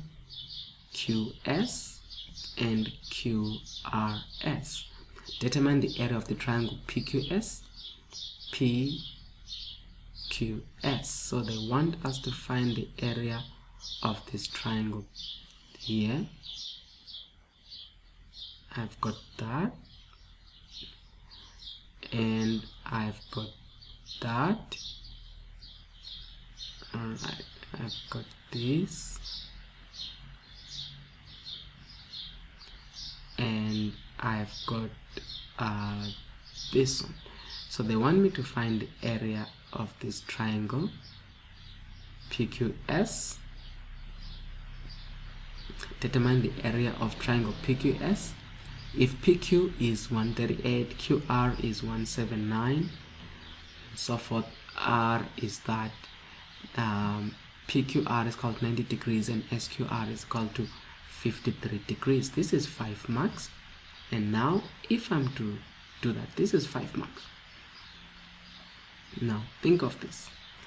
Now first things first, I need to find this particular angle here.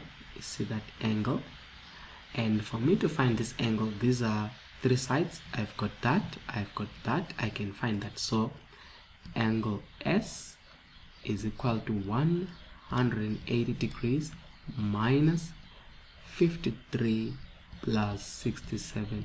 Remember, these are angles in a triangle, they add up to 180. Remember that. So if I do that one, I will have, in this case,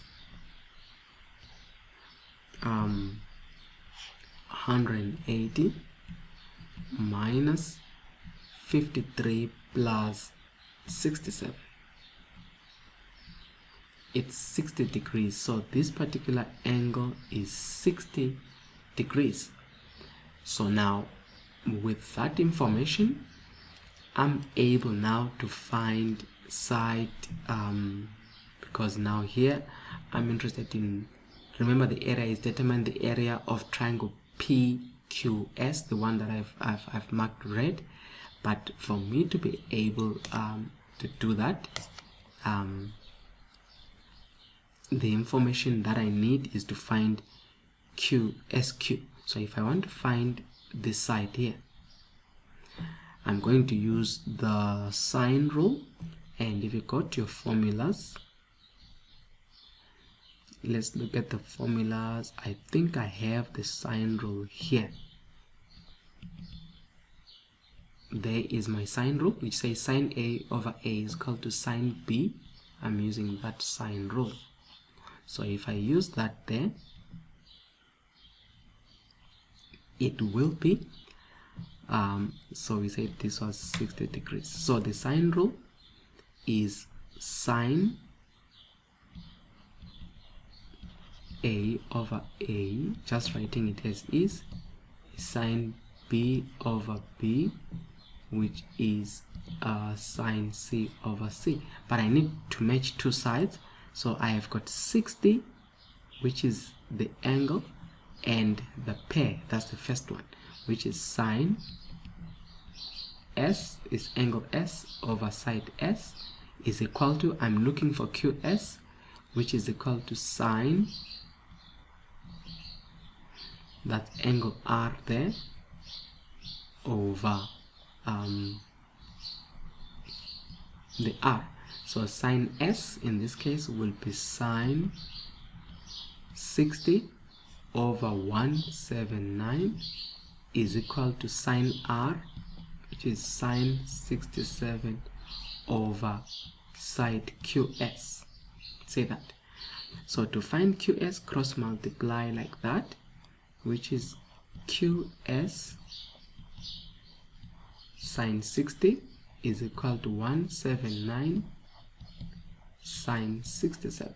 Divide by both sides, sine 60 over sine 60. So you will have your QS here. So what is my QS? It will be 179 sine 67 all over sine 60. Alright, this becomes 190,26. It's 190,260. So this is 190,260. That is that side. Then when I've got this side, remember I'm interested in the area of the triangle that I just marked. And then there is a key. They said this was PQR is 90 degrees, so this is 90 degrees, so meaning I can find only this angle. It's 90 minus 53, and that angle being 90 minus 53, which is in this case, if I say 90 minus 53, it's 37. So this angle is 37 degrees. So now I have the side, the angle. So what I have, just as you can see what is marked, I have, if I can now remove this part, just want to show you because that will give me the area of the triangle. So with what I've got marked here, I'll just try to draw it as I'm given. So I've got this part like this, I've got that, and I've got that, which is my P, my S, and my Q. So I've got this as my 37 degrees, this as my 190,260, and this is 138. And the area of a triangle, go to the formulas. There is the area of a triangle somewhere. It's not here. Let's check it this side. There is the area of a triangle. I think, if I'm not mistaken, they give that area there. Let me just check again. Go back again. Yes, there, I missed it. That's not the one. So unfortunately they didn't put it this time. But the area of a triangle, the area of triangle is equal to half AB sine C. But how do you convert it to the one that I'm having? So it is equal to, so area is equal to 1/2 times, take that side, which is your A, 138, times the other side, which is your B, which is 190,26, times that sine, that angle, which is sine 37. So that is the whole thing that was about when it came to this. So it is 1/2 times 138 times 190,26 times sine 37 equal to, there is the area, it's 7,900,592. I can round off 6 there, fixed to 3 decimal places. 7,900,592. So it's 7,900,592. Remember, it's square meters. Area must be in square meters. So that is how this question was all about. So guys, we are wrapping this up. The last few questions. Consider the function f of x is that and g of x is that. So if I just take this, my last question out of this and put it like that. Alright, it says consider f of x as that, g of x of that. Draw the graph represented by f of x and g of x given on the same set of x's for between 0 and 180. Show the coordinates of the turning points and the intercepts with the axis. That is where now I think this question you needed to be careful. There was the intercept with the axis. So if I'm to draw, I can have actually my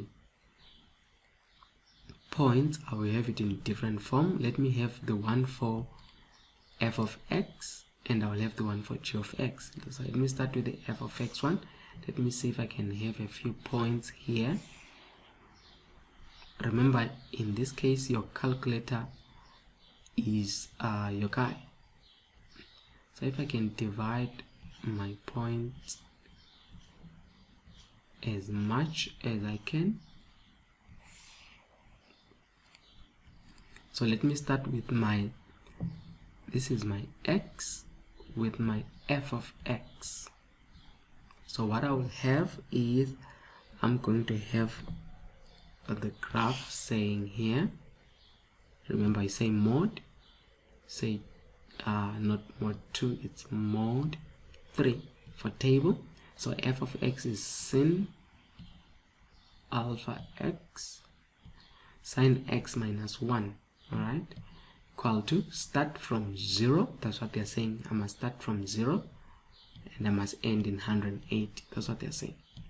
And then my steps, I will use 15.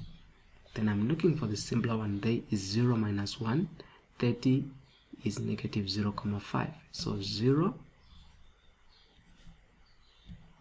is minus 1 and 30 is minus 0,5. And then let's continue. 45 I'll leave it, 60 I leave it, 75 I leave it, 90 is 0. You can see that 90 is 0. Nothing simpler, nothing simpler. 150 is negative 0,5. So 90 is 0.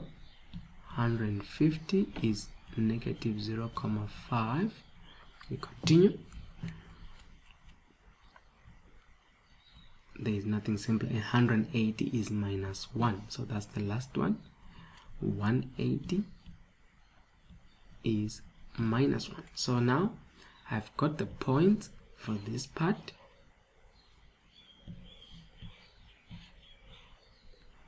So now what I need is the next one, which is my other point that I'm going to use.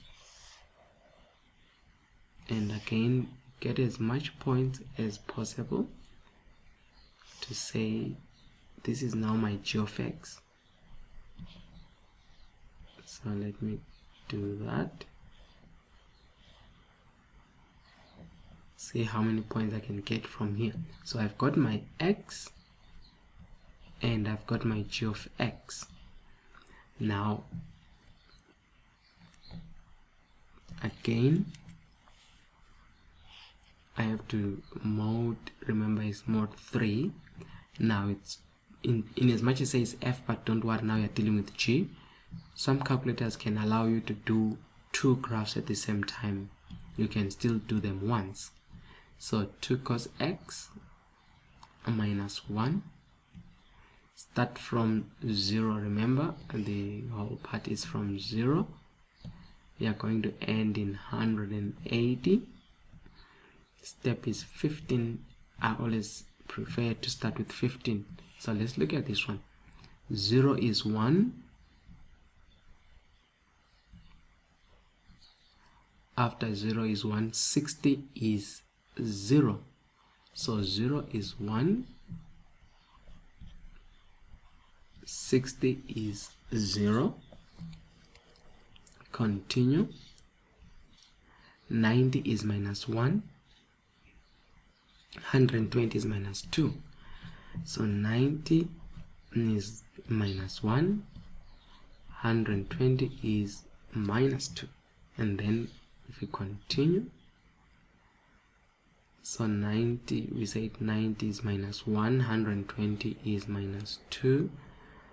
And then 180 is minus 3. You can say that 180 is minus 3. So show the part, so we can draw this graph now. And you have to just be sensitive on your x values as well as your y values. So you can see that the graph doesn't have the negative, so I'll start from it like that, and then also like that. Let me just do this and say like that. So in the graph, this is my x and this is my y. So this is 1, this is 2, and that is 3. That is 1, that is 2, and that is 3. Why? Because my y values go up to minus 3. You can see that. And then I'm moving in from 0. This one will be my 30. Just try to evenly distribute it, but when you are plotting it yourself, you need to use a ruler just to divide these lines equally. 30, 60, 90, and 120, and 150, and 180. But I could have used the graph paper, but I don't want to focus on the graph paper because you don't use a graph paper. That's why I'm using it like this. So let's start with the first one. The first graph, when x is 0, y is minus 1. That's f of x. I'm using the same color for f of x. When x is 30, negative 0,5. I think it's somewhere there. And then I think it's that. So 30 is that. 90 is, in this case, 0. 150 is minus 0,5 back there. 180 is minus 1 somewhere there. So in a way, I'm having a graph that did this. So I just need to be careful. It's a graph that is turning like that. So that is what I'm having. Remember, it must not pass through 180 as your graph. So we got that. And then the next part is the other graph, which will be when x is 0, y is 1. Got that one there. When x is 60, and then you got 0. 90, I got minus 1. 120, I got minus 2. 180, I got minus 3. So in a way, I kind of get this graph like this. Trying to get a feel of the graph. It's not a straight line. Please, it's not a straight line. Otherwise, the first graph was fine, but it's like this. You see, it's not a straight line. Now this graph is my G, or you can call it G of X, and the other one is my F. Very important, you need to label the graph. If you don't, you will be penalized because they don't know what is what. Now they say show the coordinates of the turning points. There is the important part. Show the coordinates of the turning points and the intercepts with the axis. So that is where your marks are. If you forget that, you lose. So we have shown the intercepts. That is the intercept is fine, and that is the intercept is fine. But now at the same time, you see that is a turning point. They want you to show the turning point. So here you need to show us that it's 90. It is that part that you need to show us when x is 90. That, because they say show the coordinates of the turning point. So that graph turned there. The trickier graph is G, because you need to find the coordinates of the turning point of that graph. Now, how do you find the coordinates of, you can see F, it was still continuing. If I can use my red, you can see it was still continuing. It couldn't turn, so it was still continuing, so that's not turning point. But G, you have to find out, is that a turning point, and is that a turning point? So for you to do that, you go back to the calculator again, and let me just look at this in the calculator. Remember, they said from 0 to 180. So you, what you do, go back to remember it was G of X. I need to now go back to G of X. G of X was 2 cos x minus 1. So this is 2 cos x minus 1 in this case. So if I say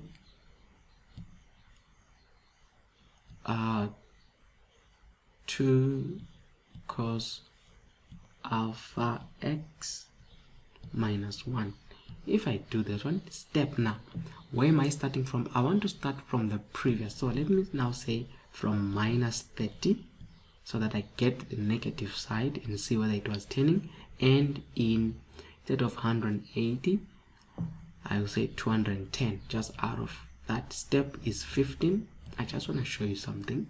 So if you look at minus 30, we don't do anything. Minus 15, and then 0 is 1. So but I will have to write these ones now. Minus 30 minus 15 is 0.93.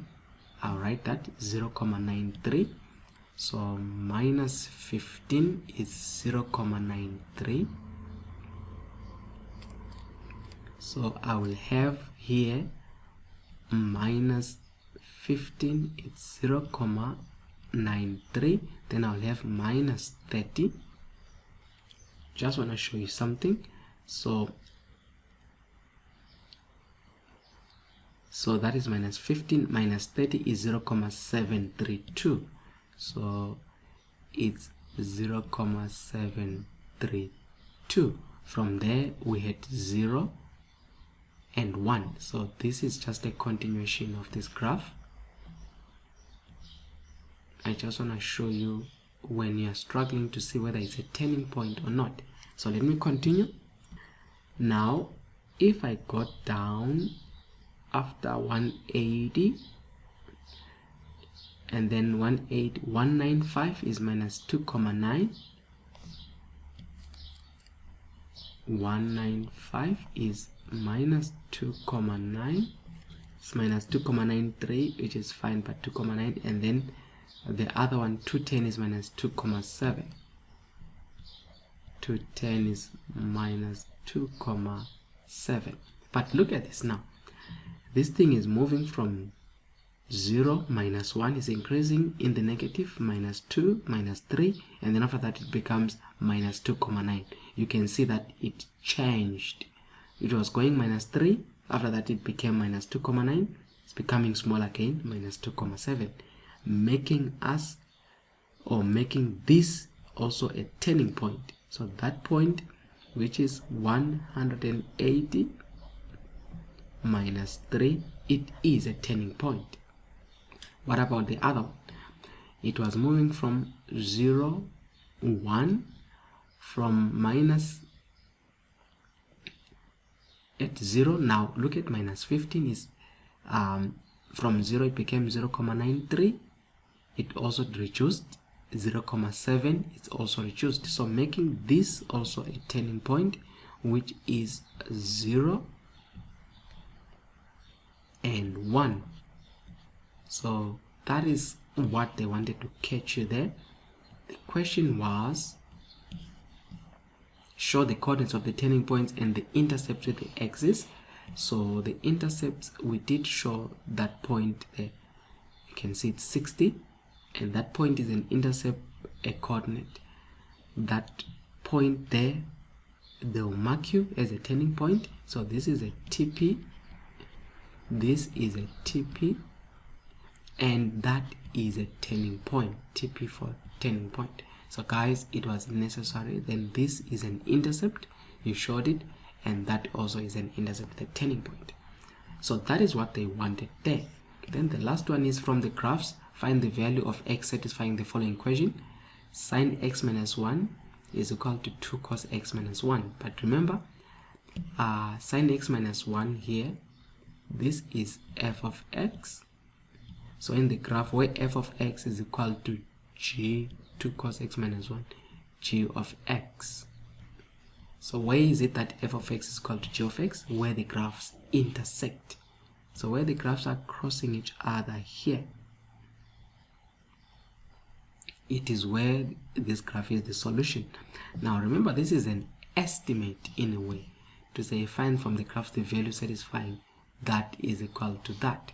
So you can estimate, and you can see it's almost 60, it's almost 65. This can be 65 or 70, but you can, it's just an estimate. So here you can say x is equal to 65 degrees. You can test it to say if x is equal to 65 degrees, use a calculator to test that. So what you have, the left hand side is sine 65 minus 1. You get negative 0, let's round off here, set up to 6 to 3 decimal place, is negative 0.094. It's negative 0.094 is equal to, you do the same thing on the other side to say 2 cos x is, say it is 65 minus 1,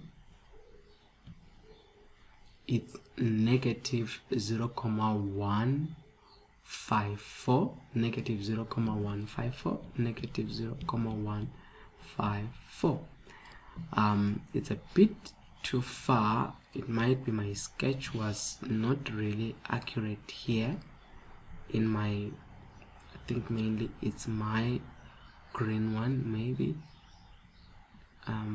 Even if I try to do this, and my blue one, you know, like that. So it's a matter of how I was, whether it's 65, so because here 60, this is 75, and my reading there might be a problem there. 75,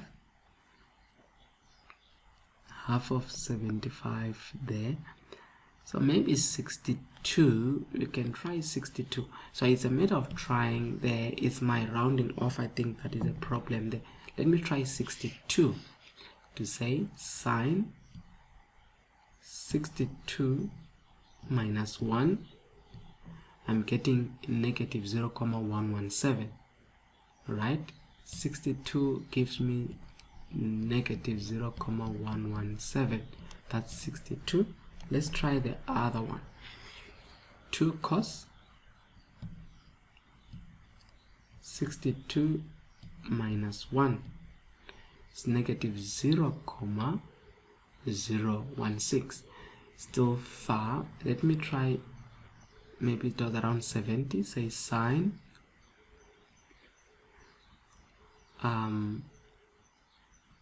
let me try 70 minus 1, 0,06, and then let me try 2 cos 70 minus 1. It's still negative, but it's negative 0,31. In a way, I'm still not getting this best one. Let me go back again to say sine 65. I started with 65 minus 1 because this was the most closer. I think I made an error in the first one. Okay, that's fine. It's correct. Negative 0,093. If I round off, it is negative 0,1. This will be negative 0,1 to 1 decimal place. Negative 0,1, and then that one is 2 cos 65 minus 1, negative 0,15. If I try 64 here, it's negative 0,123. Let me try 64 sine 64 minus 1, negative 0,1. It's almost there now. That's almost there. So you can see maybe 63. 63 is almost there. Sine 63 is negative 0,10899, which is negative 0,11 almost. And then cos 2 is 2 cos 63 minus 1 is almost somewhere there, negative 0,09. So it's somehow I think I will go for 63 there. So that x there is equal to 63.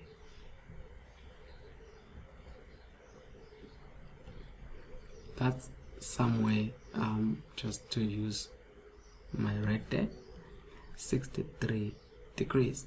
Well, I think also if you wanted to work it out, you can work it out to say sine x minus 1 is equal to 2 cos x minus 1. I think we can work it out. That cancels there. Then you divide over cos x over cos x, such that you have got sine over cos. Remember, it's tan x is equal to 2. So x is equal to arctan 2. This will be the actual angle now without relying on the graph. So that particular angle is shift arctan 2, just to see what it becomes. You see, it becomes 63,4349. So 63,435. So that's 63,435. Hence I end up saying I will circle for 63, but it was still not the actual one, but it was closer to that.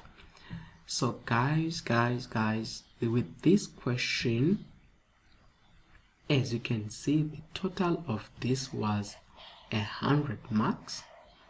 That marks the end of this paper with the last question of 19 marks. And as I said previously, guys, this is the revision session of the mathematics N3, and one of the places that I always say a go-to is to make sure you grab hold of the Maths N3 textbook for the underdogs. This is the book that I believe it has got most of the foundation that you need for you to be able to answer this section. It is available from Takealot.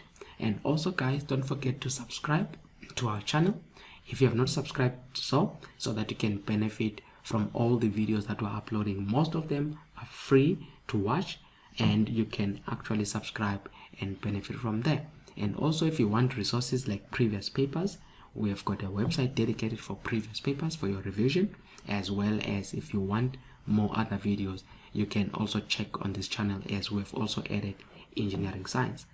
We have come to the end of our lesson. Thank you.